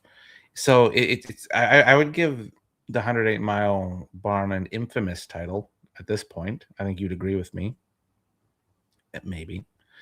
Because it's like it's turning into one of those bucket list ghost hunter places. Because I know there's a lot of buzz of people down here wanting to go. I know there's some of my friends in Washington and Oregon that have talked about wanting to go to 108 Mile after watching our video. and just hearing your show talking about it a lot because of the amount of paranormal activity that happens there. Could you pay me to stay there alone or walk around there alone? Absolutely not. I'd far as soon walk through the Washoe Club by myself. I will walk through it by myself. Because you want an experience. You're sensitive now. Oh, Jesus. It's happening. It is totally happening. You know what? You're going to have to get over this eye roll that you're giving yourself and just wake up to the fact that you've got woo. You know what? Next time I come to Canada, I'm going to come with a big old thing of aluminum foil. I'm just going to wrap it around the head, and we'll keep the ghosties away. Sure. The idea that, you know, we have these spots, whether it's 108 Mile Ranch, whether it's the Washoe Club or anything like that, in between those type of locations that are kind of set up for people like you to investigate, what's something off the trail that you guys have found that, you know, normal people who are in the paranormal world wouldn't go out of their way to go there? You know, like I look at Flight 21 kind of being that way. Nobody knows where it is unless the local ATV club keeps putting up signs thinking it's a tourist attraction. Okay. I mean, just your thoughts on that, you know, because there are a lot of these locations that are just completely hidden gems. But if we say them, Dave, they're not hidden anymore. No, I'm kidding. Merle, you just did a documentary at one, Goldbridge. Oh yeah, Goldbridge. So Goldbridge is a little town in. A lot of Americans might know where Whistler is, so that's a big skiing area in British Columbia. And then if you drive through the mountains, you'll hit a little place called Goldbridge. And there's a couple things that make Goldbridge famous. One is, Dave will know this, and maybe he could talk about it, the time traveler photo, where I think it was in the 1920s. There's a photo taken, and a bunch of people are on Goldbridge, the actual Goldbridge, which has been replaced, unfortunately. And there's a man there that looks like he's from the 90s, 2000s, wearing like with a camera and everything. So that was kind of cool to just be around that area. But the reason we went to the Goldbridge Hotel was not to investigate the Goldbridge Hotel. That wasn't even on the plan. We wanted to go to Braylorn, which was a ghost town about 20 minutes north of Goldbridge. Goldbridge Hotel was going to be our little epicenter where we sleep and whatever, and then go travel by day to the abandoned town and get some cool video and do some EVPs and stuff like that. So we're sitting at the bar, and old Pete's the guy who owns the place. Shout out, Pete. I know he listens. And we were telling him what we we're doing, and then he kind of just looks at me. And whenever I'm in a hotel, I'll be like, "Is your place haunted?" And I'm like, and I always say, "I got the equipment with me." And he's like, "Actually, yes, it is." So then I'm like, "Oh, I'm listening." And again, we start the investigation, and he told us a little bit of the history of Goldbridge. Hence the name, was a gold mining town. A lot of gold was pulled out of the mountains there. Right now it's used as a lot of hunters, fishermen, mill workers, traveling workers. They'll go there. It's pretty small. And he told about a previous owner that lived there, that worked there and owned the place, who you would see his spirit walk through the bar and through where the old doors were. And that was one of his ghost stories. But he had also told her a story of when he had first bought this hotel, he was working downstairs, and he heard what would have been the front door open, which was covered because they moved the front door. And then he heard footsteps coming down the stairs to where he was working. And he looked up. There was nothing there. And then in my mind, while he's telling this story, I'm like, we have a new documentary on our hands. And and so he's telling this story, and I'm like, Pete, would you tell that on camera? And he's like, absolutely. So he told he told that story again on camera, but he also told a couple of other little ghosty stories about in and around the hotel. And what was cool, this community is so awesome. He made a few phone calls and a bunch of the locals came and had a chat with us while we were eating dinner about like their places that are haunted, their old buildings down the road that are haunted that were used as like a morgue before, about murders in the town in the past, and just the sense of community off this off-beaten path. What was amazing. And when we were investigating the basement part of it, again, the old candle, what was doing its thing. I was asking Pete, I was getting him to lead the investigation because the spirits seemed to like him. He's a new owner. And he was being really genuine with his questions, really trying to gain emotion out of what he's asking. And whenever he would ask, are you happy here? The candle would go on or off. Are you happy with what we've done? The candle would go on or off.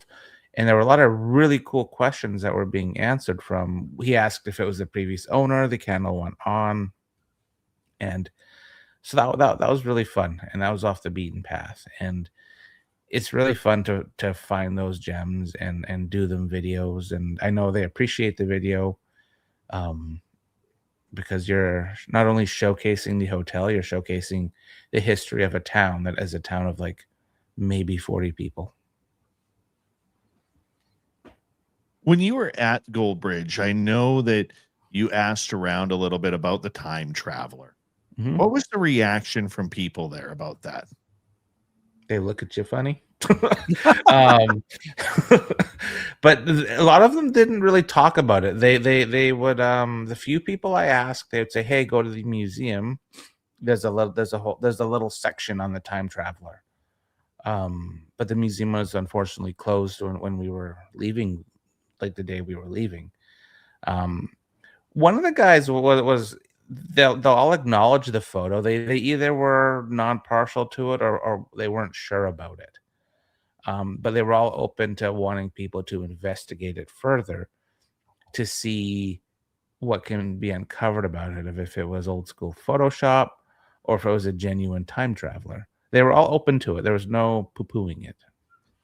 That's kind of interesting. But in that area, I have talked to people in that area before who live there, and they say that area has a lot of strange activity in it, a lot of UFO sightings. In fact, one First Nations person told me that the way the mountains are in that area, if you've ever watched, there's these really cool videos from I think England or Scotland where they do these military flying drills with all these different sort of jets from all sort of NATO countries, and it's called the mock loop, where they're like the jets are like banking through the mountains.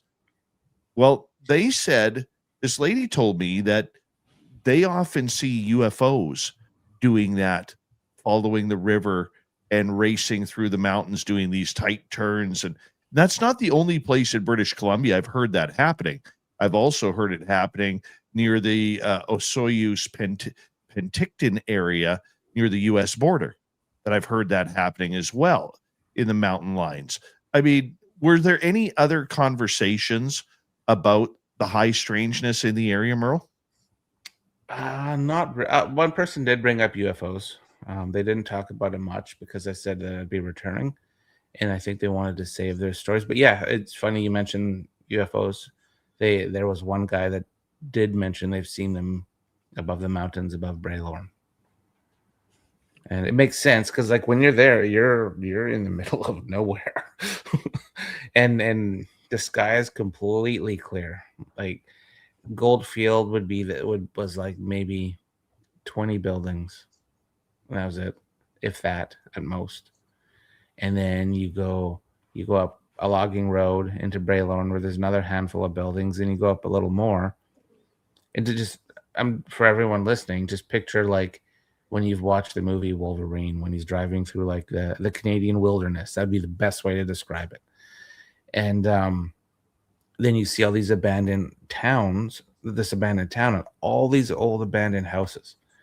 And it feels weird up there. Like, it feels a little strange. Like, am I either going to be eaten by a bear or abducted by something, or am I going to see Sasquatch? There's a lot of variables. I wouldn't say it's like Flight 21 high strangeness, but I would say you're definitely, if you're poking around, you're going to find something. 100%.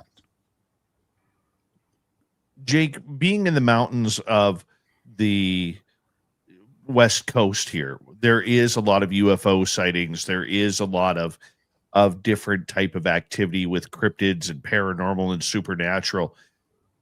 When you look at some of these locations that you guys have been going to film in 2025, do you look at some of these locations, say, man, I think there's more to this phenomena than just ghosts being ghosts or UFOs being UFOs? Yeah, I would say I feel more that way when I'm in Canada versus Washington or Oregon or even California.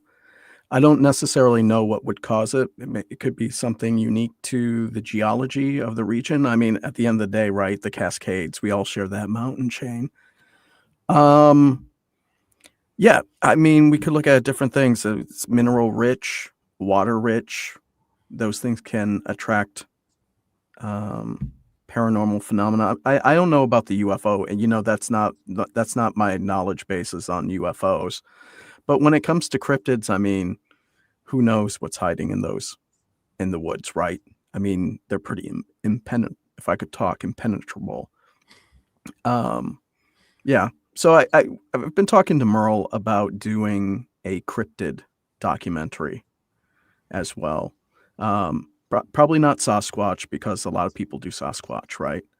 But we could look into some of the other critters. Like, I'm fascinated by the Black Panther that allegedly roams the North Cascades in Washington. So that's one thing I would want to look at. Not like actually meet it, just find evidence, because I don't need to be eaten by a large feline. Okay.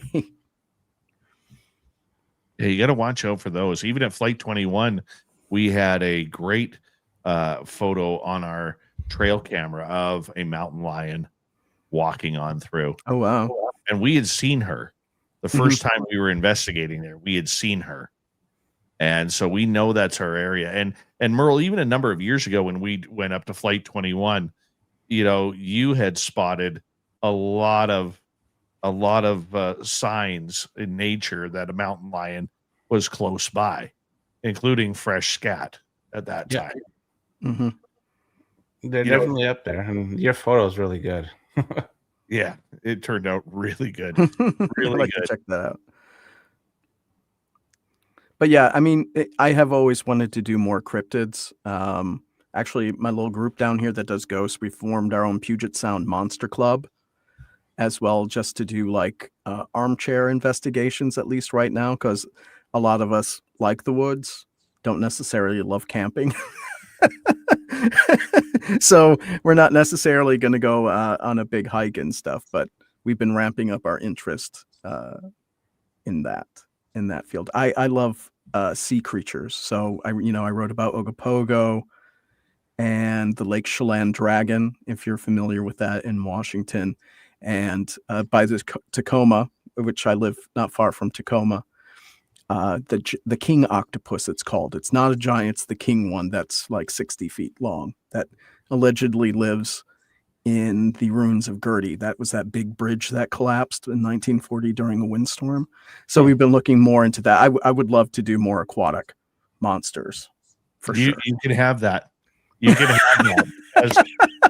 A long time ago, when I dated a girl who lived in Tacoma, that was one of the first stories she told me about Tacoma, was the fact that there are these extremely giant octopus that live under the Tacoma Narrows Bridge. Yeah. Yep. The giant Pacific octopus, which with tentacle length here, tentacle length, usually gets to 20, 23 feet. So we're looking at 7 meters about. about 120 pounds. But back in, I can't remember the year. I think it was in the 30s or 40s. A little boat was out fishing, and one of a kid, 19-year-old kid, caught one, and he was pulling it up, and it wrapped around him and pulled him into the Narrows, the water, and drowned him. So, of course it did. Yeah, but in the 60s, they had all that octopus wrestling going on as well. They had the World Octopus Wrestling Championships. I forgot on the name of the beach in Tacoma, but it's not far from where the Narrows Bridge is. Wow. Yeah.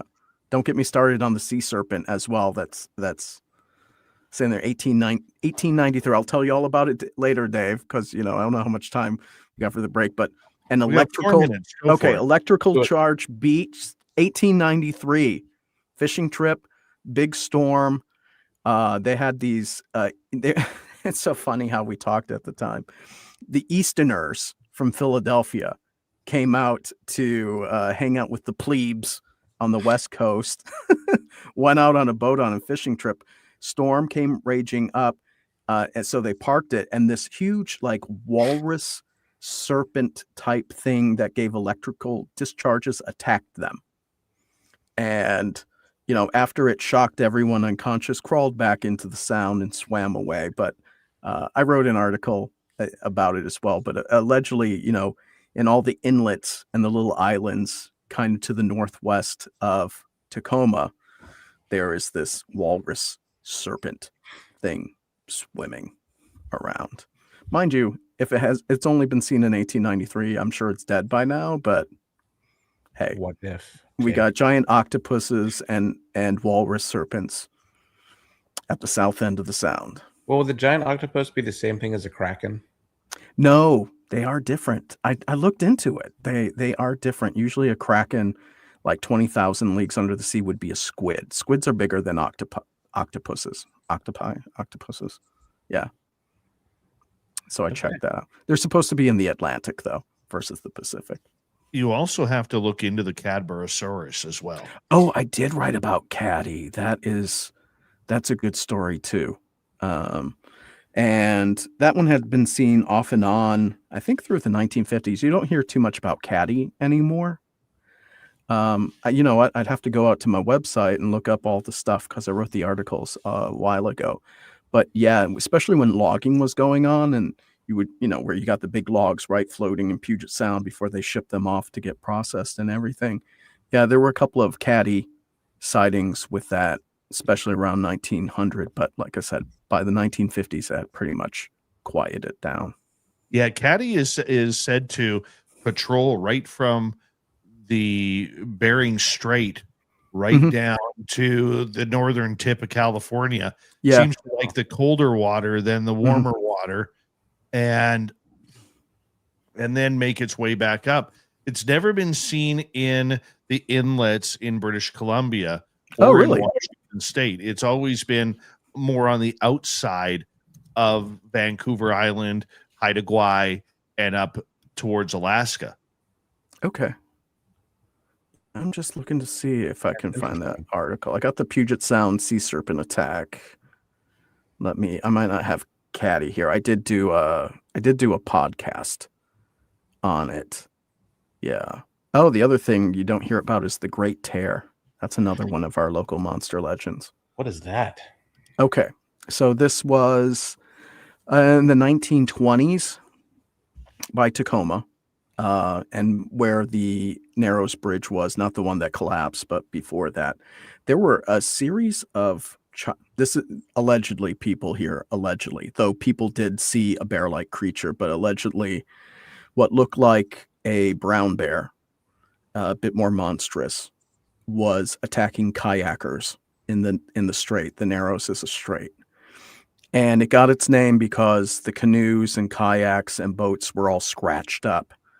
But at the same time, there was a series of child murders, and they would find the kids on the beach who would have been torn up like an animal got to them.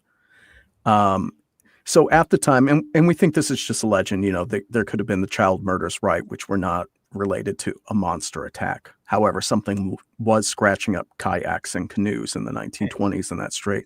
But at the time, Let's hold that story. Okay. We will come back. Talking about monsters of the West Coast with Merle and Jacob on Ghosts of the Great White North. You're listening to Spaced Out Radio with your host, Dave Scott.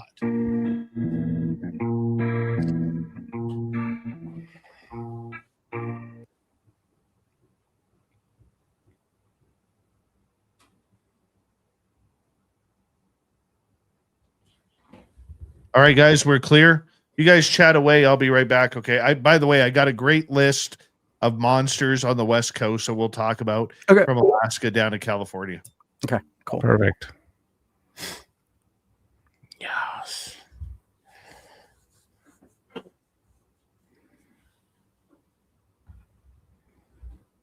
There we go. Monster time. This would be your I know we never get to talk about monsters. I'm not a monsterologist, though. I only know the few around here. Next time I go to Kelowna, do you want me to get you some Ogopogo water? Oh, like from Lake Ogopogo? Lake Okanagan, yeah. Or sorry, yeah, yeah, I'll take that. Okay, I can put some sand in it. Yeah. But yeah, no, it's a beautiful lake. Mm-hmm. You've never been and seen it, right? No, I haven't. I mean, I've watched the videos. I did see.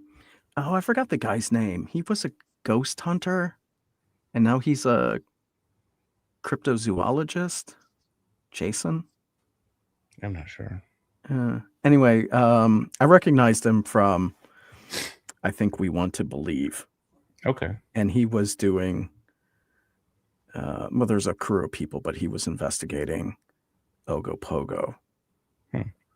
It was a straight up documentary about the investigation. I think you can watch on Amazon. I can't remember. Like Ogopogo is in the name of the documentary. It's like an hour and 15 minutes long. Anyway, so they're doing the latest research because I hadn't really seen much about Ogopogo. I love me some Ogopogo. And they did an investigation. Of course, they didn't find anything.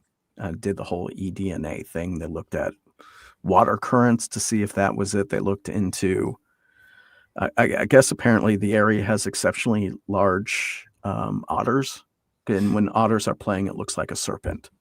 Okay. You know how they chase each other. So that was one of the things they're trying to debunk for it. Yeah. The old Ogopogo. Mm-hmm. Yeah, we could do that. Oh, I too. remember In Search Of when they did Ogopogo. I remember that one, Hillbilly Herb. Yep. When I was growing up in Wisconsin, you would think, right, we have a lot of rivers and lakes.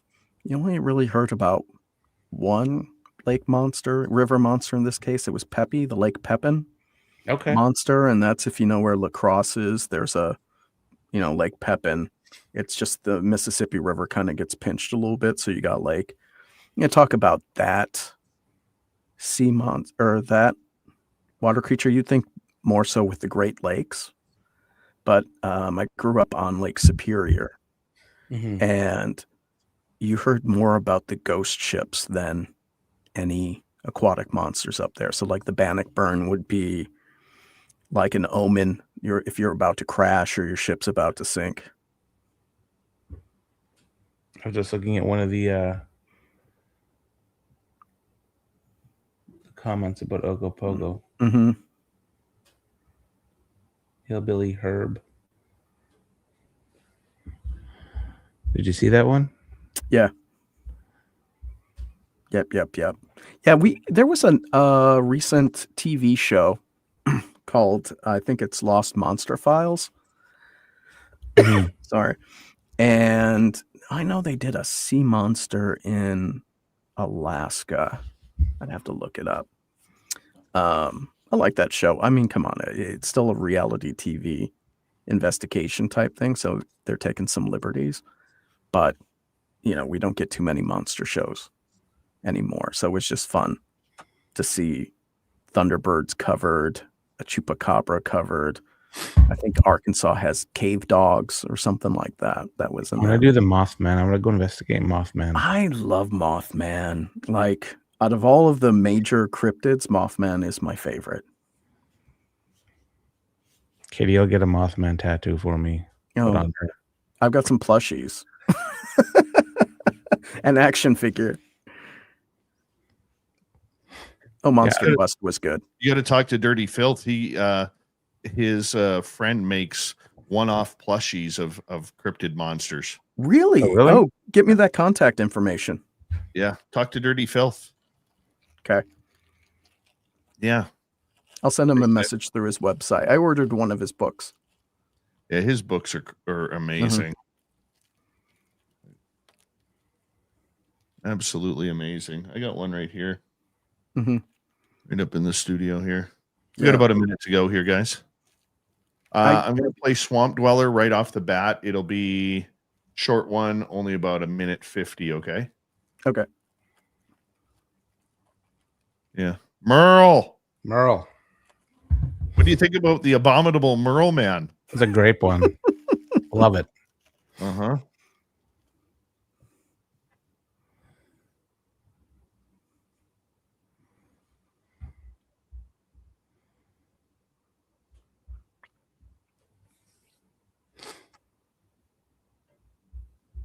Thank you to Jake, Fast Hemi, and our good friend T-Bone for gifting another membership.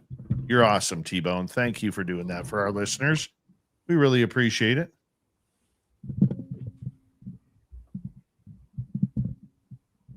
Here we go.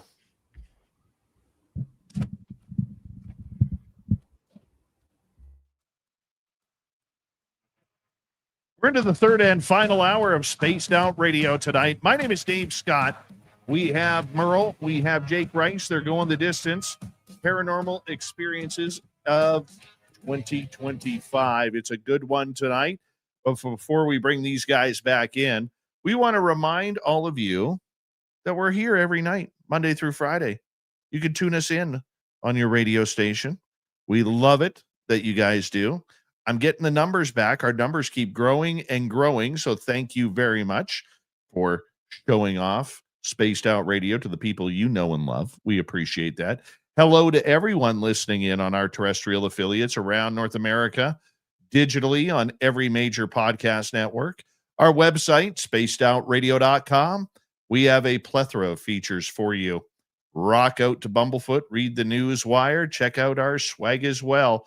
Follow us on X at Spaced Out Radio, Instagram at Spaced Out Radio Show, and on Patreon in the Space Travelers Club. The Desert Clam has set the password for tonight in the SOR Space Travelers Club. Hobohemia. Hobohemia is your password. Use it wisely, Space Travelers, as the Clam sets the password each and every night right here on Spaced Out Radio. Let's head to the swamp. Hello and welcome to Spaced Out Radio's Swamp. I'm Swamp Dweller, and tonight I'm going to take you on a mystic journey of the unknown, sharing tales of monsters, legends, and nightmares. Welcome to the Spaced Out Radio Swamp. I just recently moved into a small town in South Dakota. My apartment is surrounded by fields and woodland. 2 nights ago, I took my St. Bernard out for a walk around midnight. Funny enough, a few nights ago, I and some friends were sharing urban legends and creepypastas. One of my friends said she doesn't whistle at night because of skinwalkers. I didn't really know what that meant, to be honest. Anyway, on the night in question, I was standing with my dog outside, enjoying the nice weather for a change, when I suddenly started to hear a whistle off in the distance. It started as just 2 tones repeating over and over. I really wanted to brush it off, but I could just tell that this was not a bird. There was something distinctly human about it. I also know for a fact that I was not imagining anything, because my dog got concerned and began to become restless while staring into the dark where it seemed the whistle was coming from. Usually, he is so friendly and curious, but he got scared and hid behind me, like a big pansy. I headed inside quickly, and the whistle continued behind me. For some time, I started to go back inside quickly, and the whistle continued behind me. For some reason, I was so inclined to whistle back. I knew it was a bad idea and managed to stay quiet. I got inside and locked the door and all my windows. I told my girlfriend what I had heard, and she of course dismissed it and said that I just needed some sleep. I haven't been able to sleep since, and last night, I swear, I heard a tapping on my window. I live on the 5th floor, and this may sound like I'm trying to write a creepy story, but I swear, this all happened. I don't know anything about this stuff. What should I do, and should I be worried? Thank you, Swamp Dweller, for another creepy story. If you want more just like that, head on over to YouTube, type in Swamp Dweller, hit subscribe, ring that bell. 7 days a week, we got Swamp Dweller tuning us in to kick off hour 3. Let's get back to Merle from the Paranormal Road Trippers. We also have Jake Rice here, special guest. We're looking at, monsters right now in the best of 2025. And guys, here is a list of some great monsters, okay, that inhabit the West Coast. Now, of course, everybody is familiar with Sasquatch, which is obviously Bigfoot. There's also other names to this. The Bookwus, okay, which is a spirit-like wild man of the woods. I'm going to butcher this. The Zunaqua, the giant forest woman of the Pacific Northwest indigenous stories. There's Skookum, interior BC, rock forest giant. The Zaza, which is a tiny haired humanoids from BC Yukon legends. And Port Chatham hairy man in Alaska. Violent Sasquatch-like creature from abandoned Alaskan village. Now, I have heard that they get up to like 10 feet, 12 feet tall there. Like, and they don't like people in their area. They scared out the original people from a cannery there, live there. And now that area, like when you go there, people find like 17 to 24-inch footprints. Oh, hot damn. Oh, man. That just creeps me out.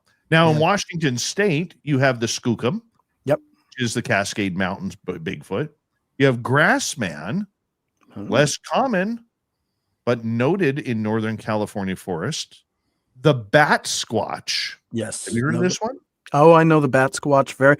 You know how the Mothman was the omen of the bridge collapse? Yes. The Bat Squatch was the omen of Mount St. Helens.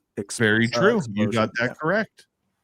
And of course, the forest giants of the Cascades, which are legendary massive humanoids, not hairy, just giant people. Now, lake monsters in British Columbia, you have the Ogopogo of Okanagan Lake, Shuswagi of Shuswap Lake. We talked about Cadborosaurus, Nimkish sea serpent on Vancouver Island in Nimkish Lake, the Siloni Cowichan Lake monster on Vancouver Island, and in northern British Columbia, the Williston Lake monster. In Alaska, of course, you have different variants being seen of the Cadborosaurus.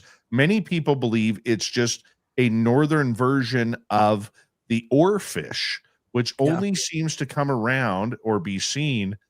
It's actually a harbinger of bad things when these oarfish show up. There is a legend about that. You have the Lake Iliamna monster, known as Ili, which is a giant sturgeon-like cryptid.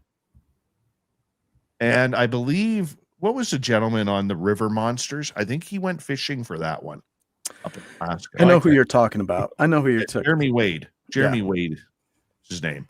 And then the Tlingit sea serpent, known as Ghana Cadet.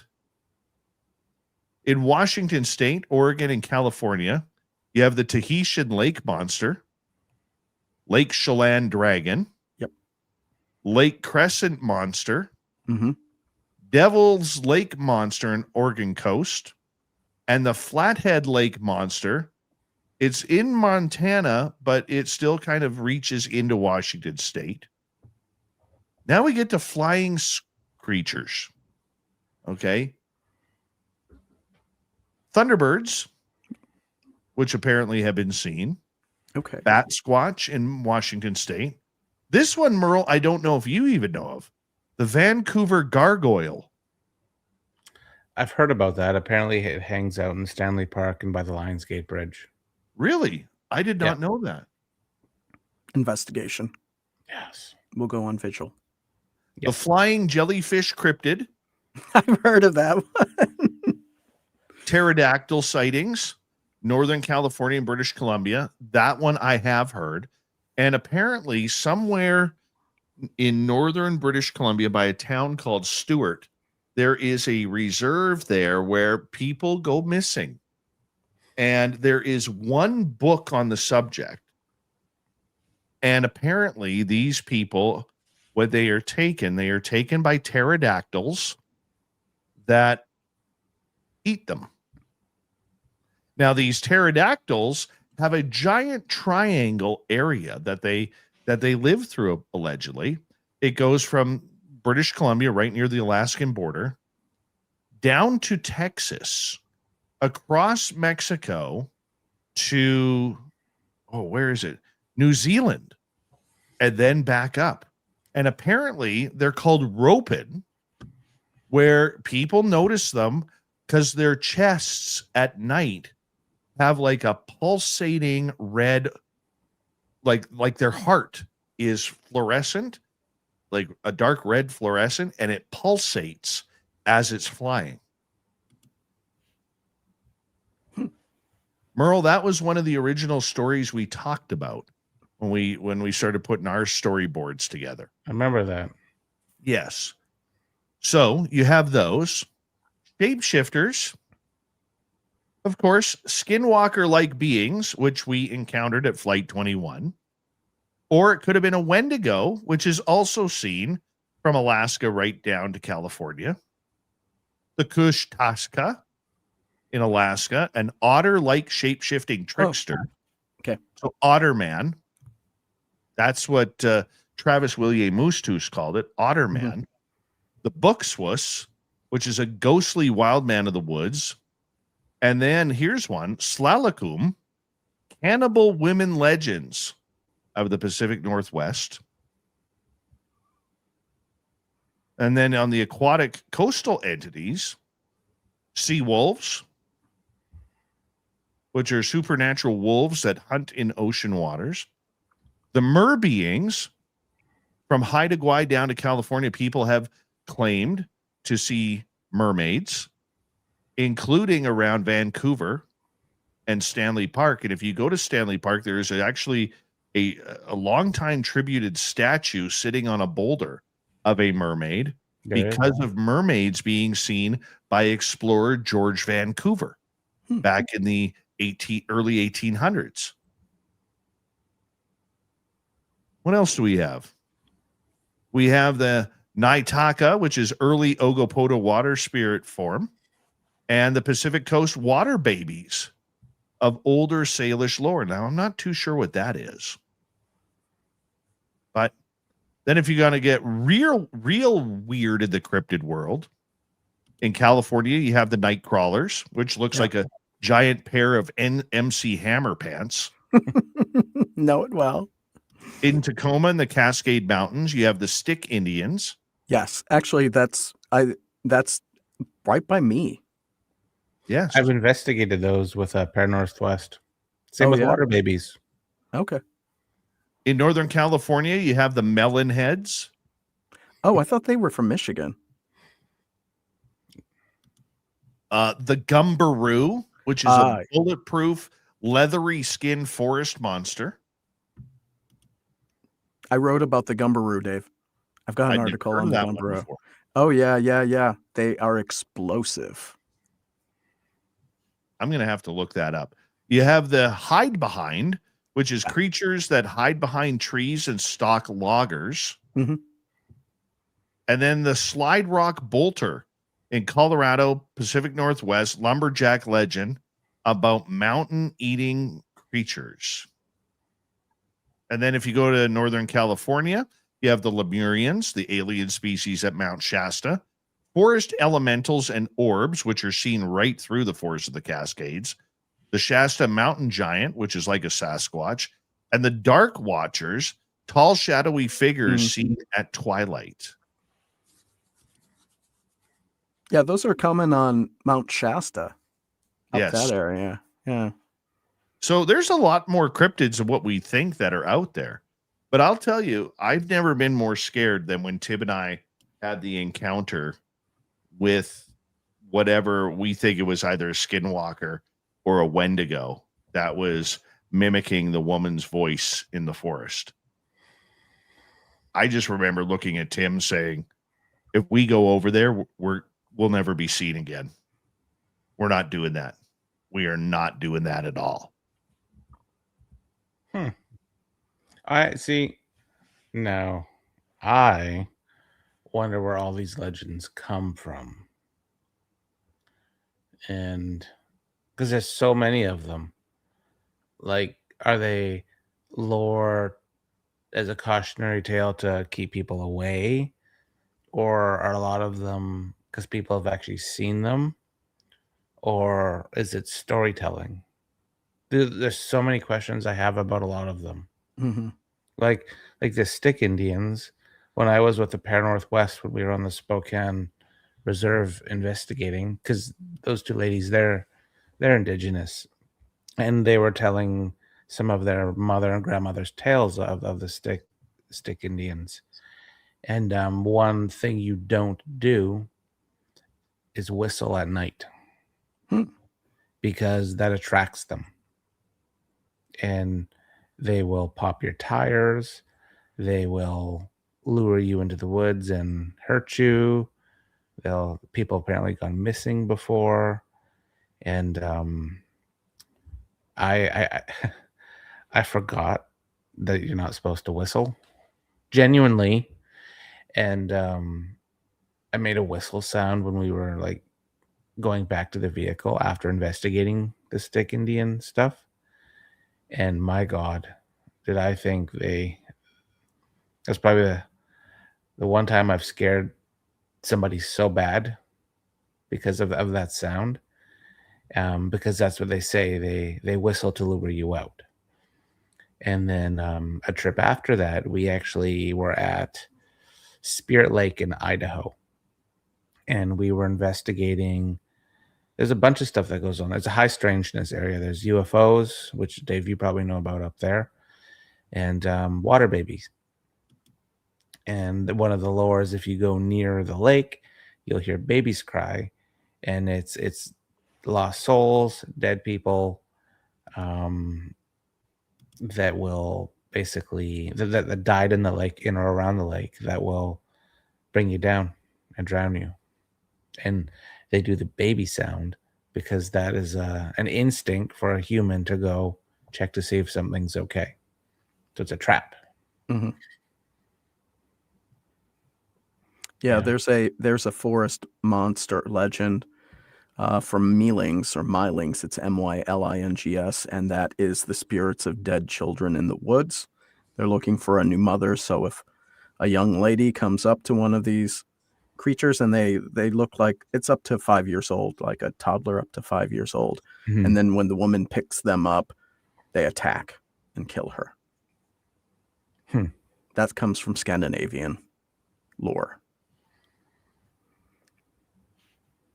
There is a fine line between paranormal and cryptid world, where very infrequently do the two lines cross, even though I do believe that they're all tied together as one.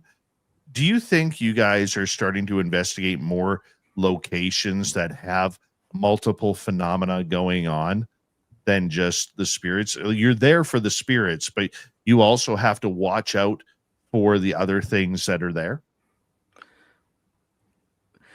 So I would say yes and no. It depends on where we go. Definitely when we went to Cottonwood, and that's out in the boonies, right? So you would be more exposed and you're isolated. But, a lot of times we go to hotels in towns, for example, or a museum in a town. So you wouldn't necessarily have like the ghosts and cryptids bumping up against each other. But I know there was some talk at Cottonwood. I forgot what the cryptid was up there.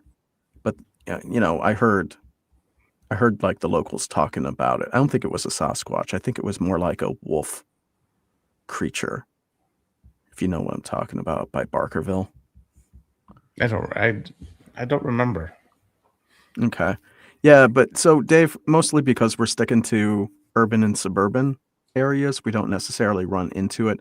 I know we were talking about, I am going to do an investigation at Columbia Gorge, which is about 45 minutes east of Portland, and there's a haunted hotel, but it's on a cliff into the Columbia River, and it's known for its sea monster. I think they call him Claude. And so, or river monster, I don't know, because the Columbia goes to the ocean. It might be river and sea monster as well, and we're going to check that one out for sure. But I don't really cross over too much with our investigations, just because of the ones we've picked. It's just we don't have a lot of opportunity for cryptids.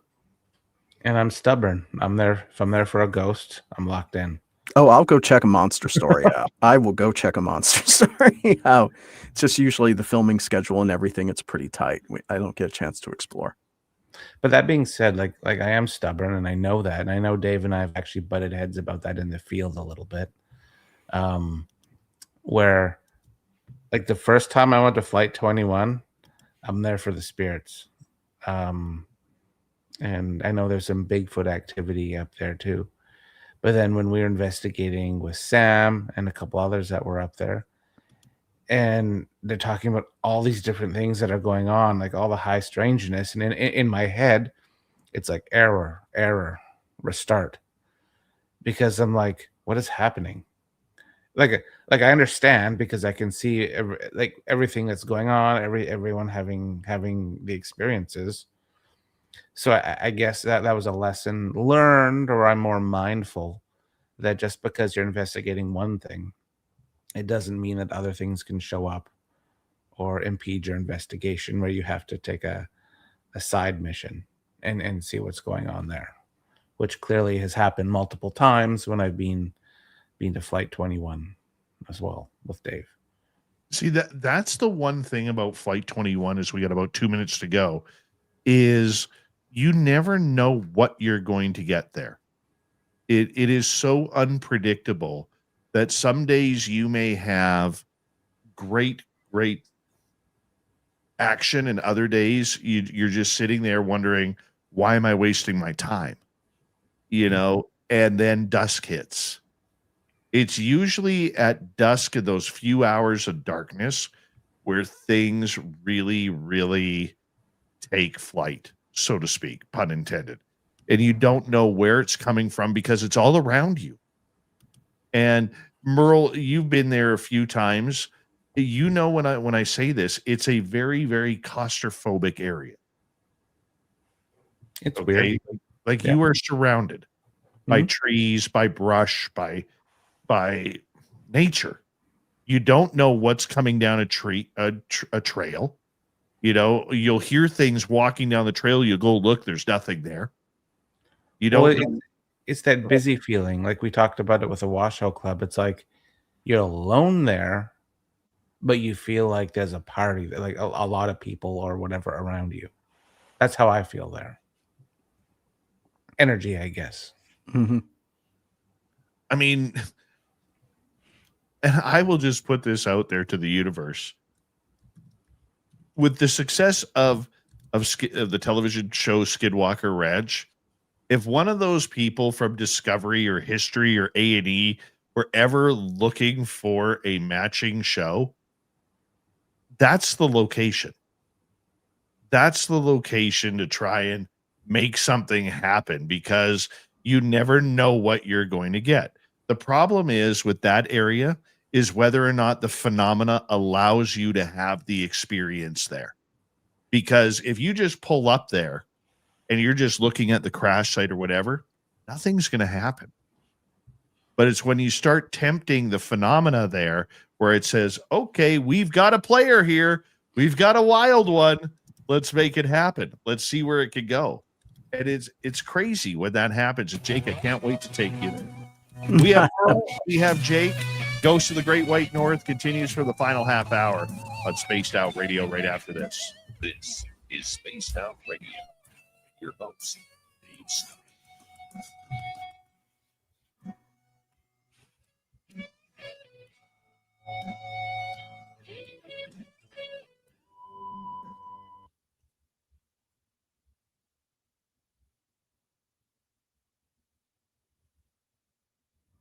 All right, boys, we're clear. Okay, so maybe that area, it's a liminal space. It's called. I don't know if you've heard of liminal spaces before. It's kind of like Twilight Zone. Pretty much allows you to manifest what you're looking for. It's funny with Flight 21. If you're just there, like I just said, if you're just there to see the crash site, Mm-hmm. it knows that you're not there for a Mhm. long time. So it will just be like, oh, well, they're just here to look at the crash site, pay their respects, and leave. Mhm. But when you're set up there, like us, that's where the phenomena is like licking its lips and rubbing its hands together. Mhm. Saying, okay, let's, and it builds you up. It'll give you a little bit at the beginning. Mhm. Okay. And then all of a sudden, like if you're wandering around looking in areas, all of a sudden it'll be like you'll get this like telepathic message. Okay, it's now time for you to go back to your base camp. Mhm. Okay, we're done with you here. Luring you. Get out of the trees, go back to your base camp. And then everything that is there comes in and encloses on you. Okay. And Tim and Lee, when Merle was up here last, Tim and Lee believed they were within 20 feet of a Sasquatch that was hiding behind a tree. Oh, wow. Yeah. And they were talking to it. And they could hear it moving, like shifting and moving behind the tree. Mm-hmm. And I'm just like, I didn't go over there because I didn't, you don't want to put too many people in that area just in case there is something going on. You know what I'm saying? Mm-hmm. But yeah, they believe they were within 20 feet of one. And you still have to worry about like the natural critters too, Yeah. right? Not so much in the summer. Okay. But it's October, November when the animals are foraging hard to prepare. I mean, not only are they in rutting season, okay, but they're also foraging for the winter, especially the bears. Mm-hmm. That's where you got to be quite on your toes, right? And that's why you go into that area, you're carrying with you, right? You got to make sure that you are taking care of yourself. That's why we never lock the doors of the vehicles. That's why the keys are always in the ignition. Mm-hmm. Right? Yeah. Like we have team rules. Like Tim and I had team rules up there, which basically was it. Let's just say hypothetically, one of us got dragged off by a Sasquatch. Okay. There is no hero rescue. Yeah. Okay. It is you get the hell out of there. Right. It's different if it's, say, a bear or a mountain lion, because you could do something about that. You know what I'm saying? But if it was like a cryptid, like a Bigfoot, Dogman, Wendigo, Skinwalker, or even an alien, we have a rule. Okay. Leave. You see me get dragged into the forest by a Dogman, leave me. Go get yourself safe. Mm-hmm. Okay. Because that road out, as Merle knows, You're not doing more than 10 miles an hour on that road. That road sucks.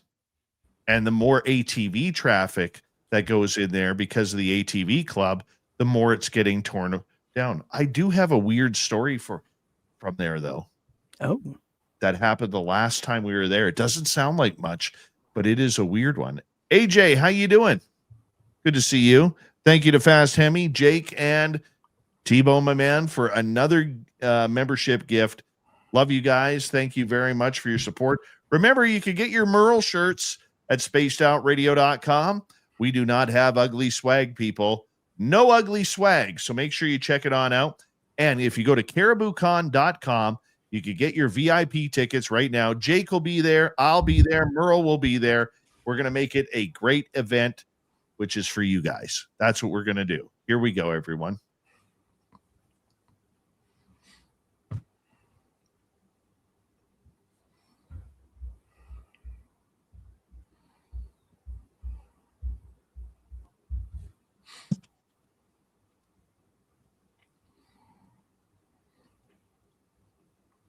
Here we go, the final half hour of Spaced Out Radio. My name is Dave Scott.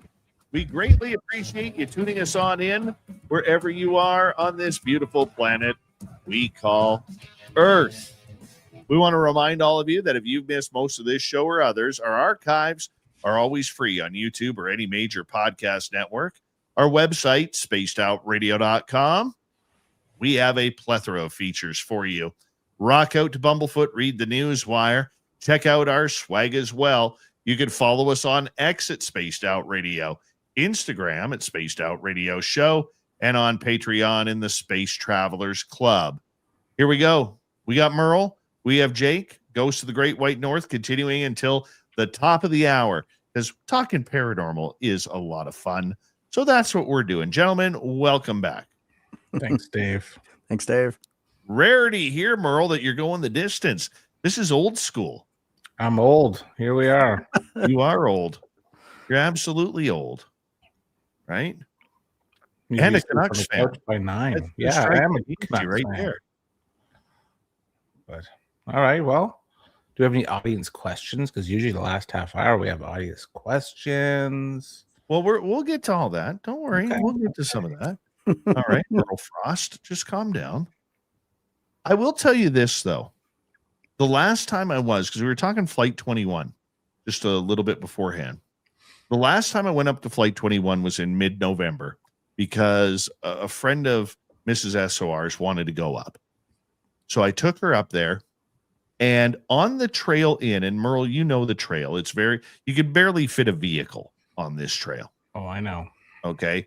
And of course, we have a fallen tree that the tip of the tree that's sticking out about 8-9 feet onto the trail is right at eye level in my Jeep.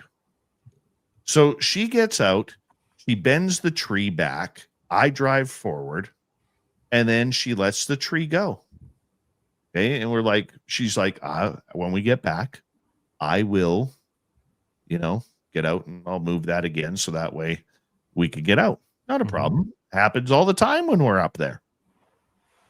So we're up at Flight 21 for about 25 minutes, 30 minutes. We come back down the trail to leave. And that tree is gone. Interesting. I don't know if it was snapped. I don't know if it was pulled back. But we didn't do it. The one thing about that trail is you can hear vehicles coming in. MERLE, you know that. Yep. Okay. There were no vehicles there. There were no other tire tracks. Okay. We were the ones who broke the ice on the puddles going in. Okay. And this tree that was sticking out was now gone. Now, there's only 2 creatures in that area that could do that. Yep. One is a bear, but why would a bear remove a tree from a road when it could just walk right under it? Or it was the Sasquatch in the area that said, hey, guys, thanks for coming out today. We'll get this for you. Interesting. I don't get it. I don't get it. The place always has a, yeah. Jake, Right? we need to get you up there. Okay. I am looking forward to it. I hear so much about it. Haven't set foot there yet. Well, we're glad that you're going to come up. And that's why, you know, when we do the Caribou Con in September, I want you guys to come up a few days earlier so we could spend a couple of days up there and have an investigation. Because I know Grant Cameron wants to go there. I know a couple others want to go there as well. Because once the event starts, we're not going to be able to get there. But, you know, it's going to be good nonetheless. It's going to I'll be bring the very cameras. I will bring the bring the cameras. You I'll can bring a gadget. bring a gadget. You know, what did you think, Merle, when we were up there and in 2023, where I saw the UFO and the rest of you saw the aliens walking through the trees? What did you think when this year, when Lee Strauss was up there and he actually started getting radiation readings off his Geiger counter? My first thought was like, wow, this guy brought a Geiger counter up here. then second,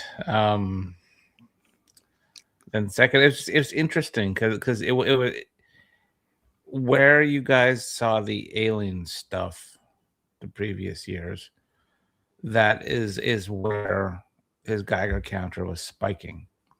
Now we're in a forest, as we've said a million times. There's nobody around us. There's no vehicles. There's no landing crafts like planes or anything, or nuclear reactors. And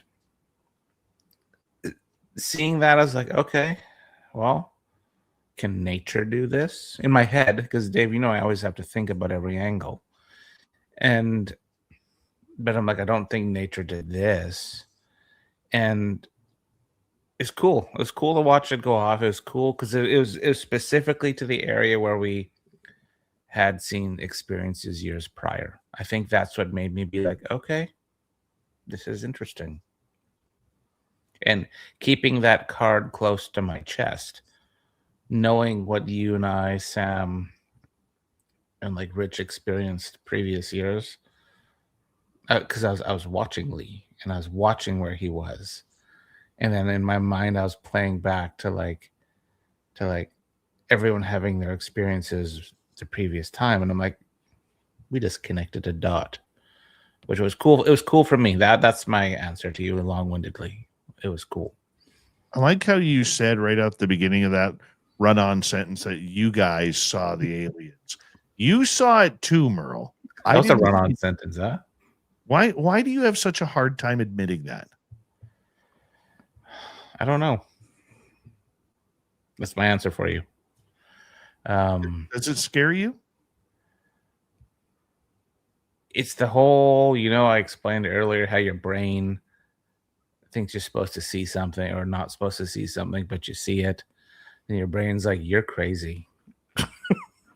and like I'm saying that with like when I've seen ghosts or experienced ghosts, because and I'm applying it to the UFO or the alien stuff right now, because like, yes, I guess I did see something, Dave. I saw something, and my brain is like, nah, no, but my eyeballs and what I saw and experienced, it happened. So it's very there's a lot of conflicting things in my head with that type of stuff. That's me being vulnerable, telling you that too, like that. So. Well, I appreciate that. I appreciate that because you're a guy who didn't want to get into aliens. You didn't want to get into UFOs. You didn't want to get into cryptids. And yet that area forces you to. I call it a paranormal smorgasbord, literally. Let's get to some audience questions. Unknown is asking, so is there life after death, or are full-bodied apparitions something else? I think a full-bodied apparition is just a fancy saying for a ghost. And it's one where they have enough energy where they can present themselves to you. So it could be a spirit that is attached to the location, attached to an object, or attached that hasn't wanted to or has not crossed over yet. That's what I think. Jake? So, I mean, at the end of the day, we still don't know what ghosts are, right? Correct. For me, if I saw a full-bodied apparition, I would think of it more as a time slip than the essence of a person Okay. left behind. If it's going to be that clear and real. As for Unknown World's question, is there life after death? It would be nice if it were true. I don't know if we can prove it, so these are kind of open-ended questions. You can keep researching and stuff. I don't know if we'll ever find an answer to that one. Dave, you've probably had people who've had near-death experiences on before. Yes. That's the closest we're going to probably get. And what did they have to say? It's still an up in the air question for many people. I mean, it's kind of weird because if you think people who have near death experiences that they see the light, they go up there and they make, their way up to a beautiful place. They're not hanging out in some, odorous rundown building. Mhm. They don't see that. It often makes me wonder about residual energy, and it leads into my pet peeve about the paranormal. We have a bunch of people running around playing with ghosts and spirits, but we're not trying to figure out what it is. There are very few people who are trying to figure out what is actually going on. Like in the UFO world, you have people out there who are trying to figure out what these craft are. Okay, that's the first step before, as much as I don't agree with it, that's the first step in order to let's figure out what the craft are. Then we'll worry about the aliens and if they're coming here or not. Okay, well, let's figure out what they are. Are they from outer space? Are they from a different dimension? Are they from a different timeline or time travelers? And can it be all of one and the same? We're at the infancy of that discussion. Now, for us who have had experiences with ETs like I have, and people like Samantha Mowat and many of our audience members have, they're already advanced beyond that. Because they know they've seen it with their own eyes, and it's not a dream. It's not a daydream. It's not from a nap. It's not a nightmare in the middle of the night. There's a reality to it. So they're moving the ball forward a little bit more with their experiences, saying, yeah, you guys go play with them Tic Tacs. We're going to go play with the aliens that are already contacting us. And we saw that ball move forward a lot this year. But in the ghost scene, we don't seem to have that. Even on the television shows, as popular as they are, okay, whether they're on TV or like Ghost Adventures, or many people are now using YouTube or Roku as a place to put their shows for viewership. And you still see them doing the same thing that they were doing 20 years ago on television. When all of this phenomena started getting real popular in the early 2000s. We still see it happening. Okay. And we're not moving the ball forward in the paranormal. And I think that's why a lot of people in the paranormal have taken a back seat to what is happening in the cryptid world and the UFO world. The paranormal world used to be miles ahead of the UFOs and cryptids. The UFO and cryptid people were just a bunch of tinfoil wingnuts. And now the role is reversed because nothing has happened. Nobody has advanced the field in the paranormal. You have all of these teams claiming that they're scientists conducting scientific research. Well, what do you do with your evidence? They can't even answer that question. We collect it. What do you do with it? Right? There's an end game to it. And that just hasn't happened. So I know I went off on a little bit of a tangent there, but I don't know what a ghost is. I don't know what a spirit is. I could tell you what's happened to me. I could tell you about, when in 2018, when we were investigating the original Gold Rush Trail and we came across a couple of Chinese people in spirit form that were looking for a place to stay. And we pointed them towards the heritage site where they could stay that night. Did we intersect their timeline? Or did we talk to spirits? We don't know. That's the problem.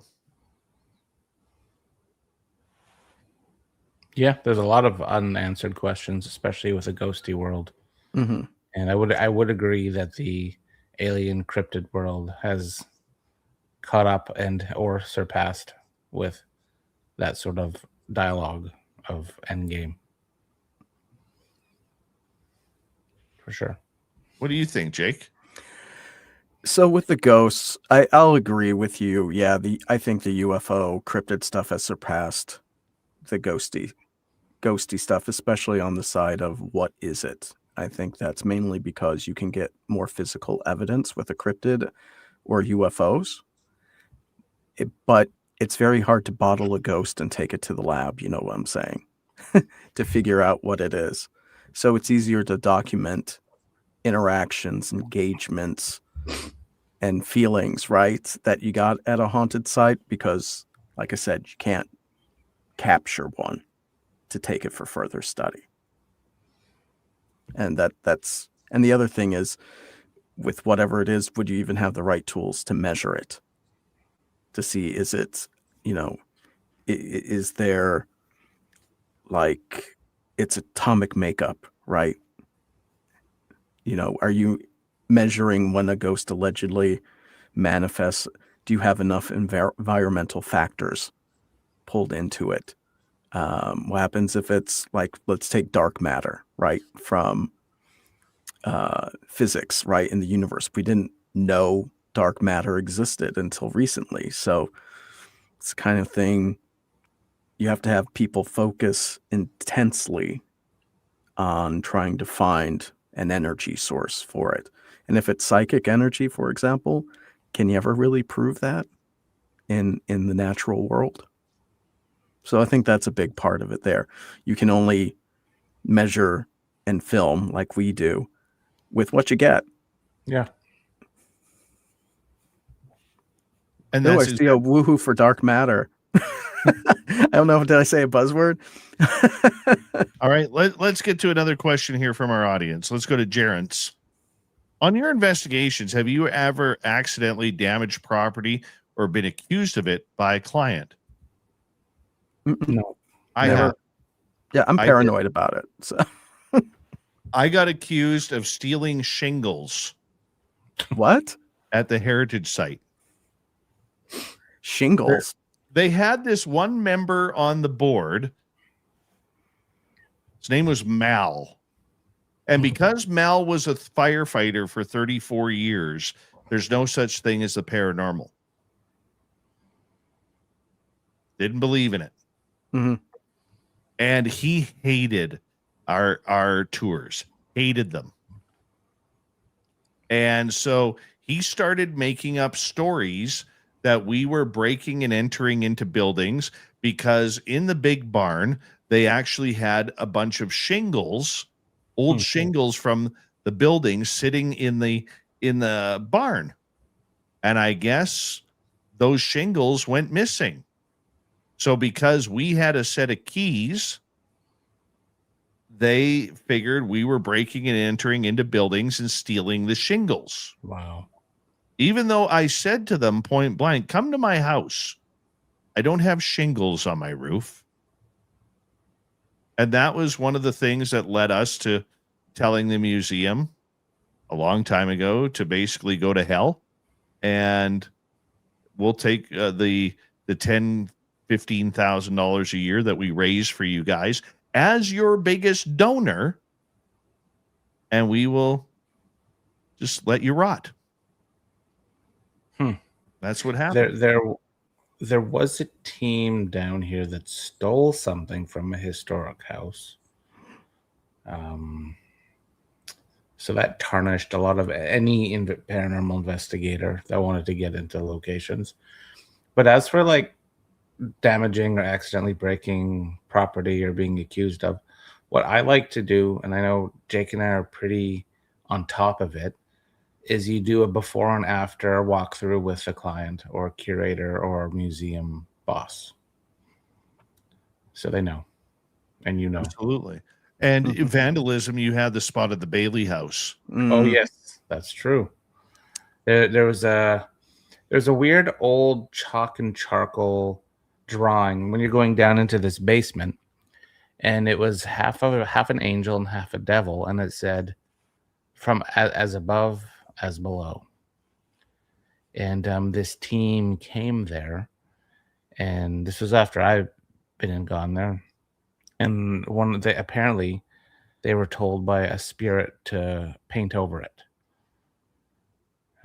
They didn't ask the curator or the museum people; they just did it, and that's a no-no. Because that was a big draw for the museum. It was that piece of art, and now nobody it's knew gone. who did it. Yeah, it's gone. And now it's gone forever because of a paranormal team who, thinks they're the bosses. But that's what happens. Guys, we have less than a minute to go here, and I want to say a big thank you for coming on Spaced Out Radio and going the distance with us tonight, Merle. It is always a pleasure to have some time with you, and, self-admitted, you're one of my best friends, so I love you, buddy, and Merry Christmas to you and your beautiful family. Jake, Merry Christmas to you and your beautiful family as well. Merle, tell everybody where they can find your videos and Paranormal Road Trippers. You can find our videos at the Paranormal Road Trippers or Ghostly Activities on YouTube. Instagram, the Paranormal Road Trippers, and a website, theparanormalroadtrippers.com. I do a lot of blogs there of places that I've investigated. I've started to throw those up there. Whenever I arrive at a place, I put it up there. That's right. And Merle, we're also going to get you to start putting those blogs up. And Jake, if you want to put your blogs up, we'd love to have them at spacedoutradio.com as well. Give you a little bit more exposure on those. And it helps us out too, which is always, always good. But thank you, gentlemen. I hope you have a safe and wonderful vacation over the holiday season. And good luck in ghost hunting in 2026 when we will talk to you next. As we say goodnight to the boys. And hello to Mr. Ron Bumblefoot Thal. Rocket in the background with Little Brother is watching. Bumblefoot is the official music of Spaced Out Radio. Rocket us in and out of every single show. Get your horns up for the guitar god himself. Special thanks to everybody listening in at work, at home, in your cars, wherever you may be. Thank you to everyone in our chat rooms tonight. YouTube, Twitch, LGAB, Facebook, Spreaker, LinkedIn, the Space Travelers Club, and on X, hashtag Spaced Out Radio.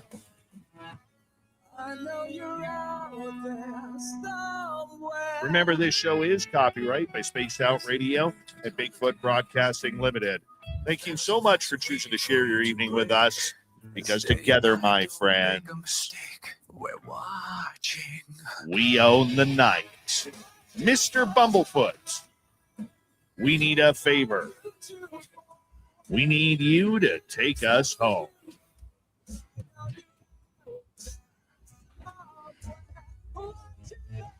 Yes, the Woo train has docked for the night, but soon, my friends, we shall ride again. Your seats are always available. Your tickets never expire. And if you want to bring a friend, we've got room for them too. Good night, everybody.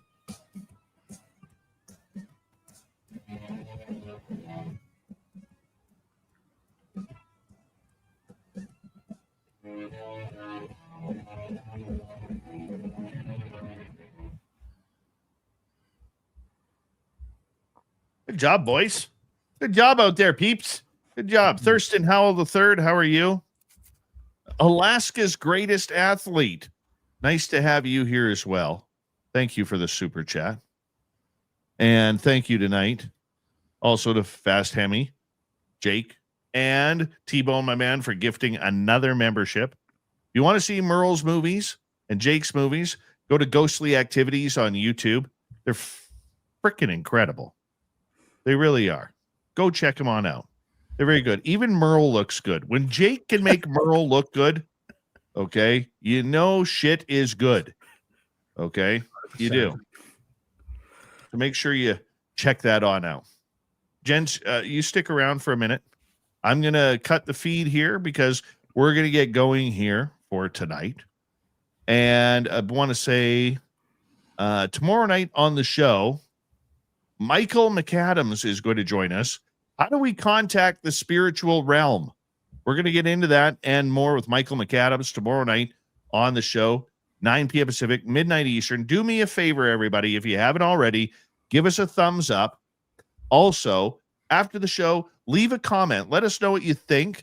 I know Merle likes to read them because he's a Merleaholic that way. I also know that it helps with the algorithms in helping us grow.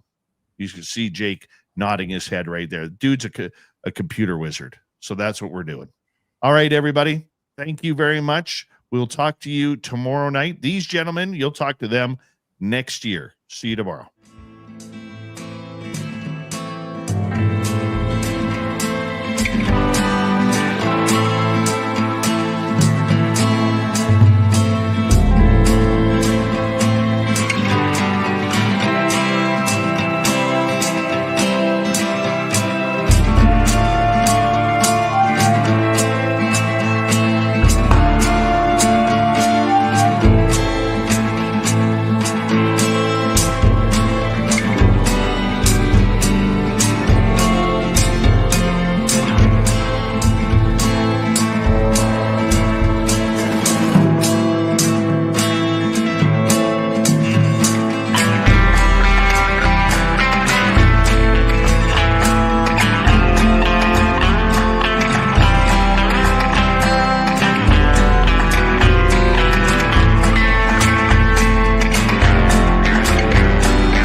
Stay healthy, my friend. You too. You need bail money, give me a call. Always, Dad. Take care. You too.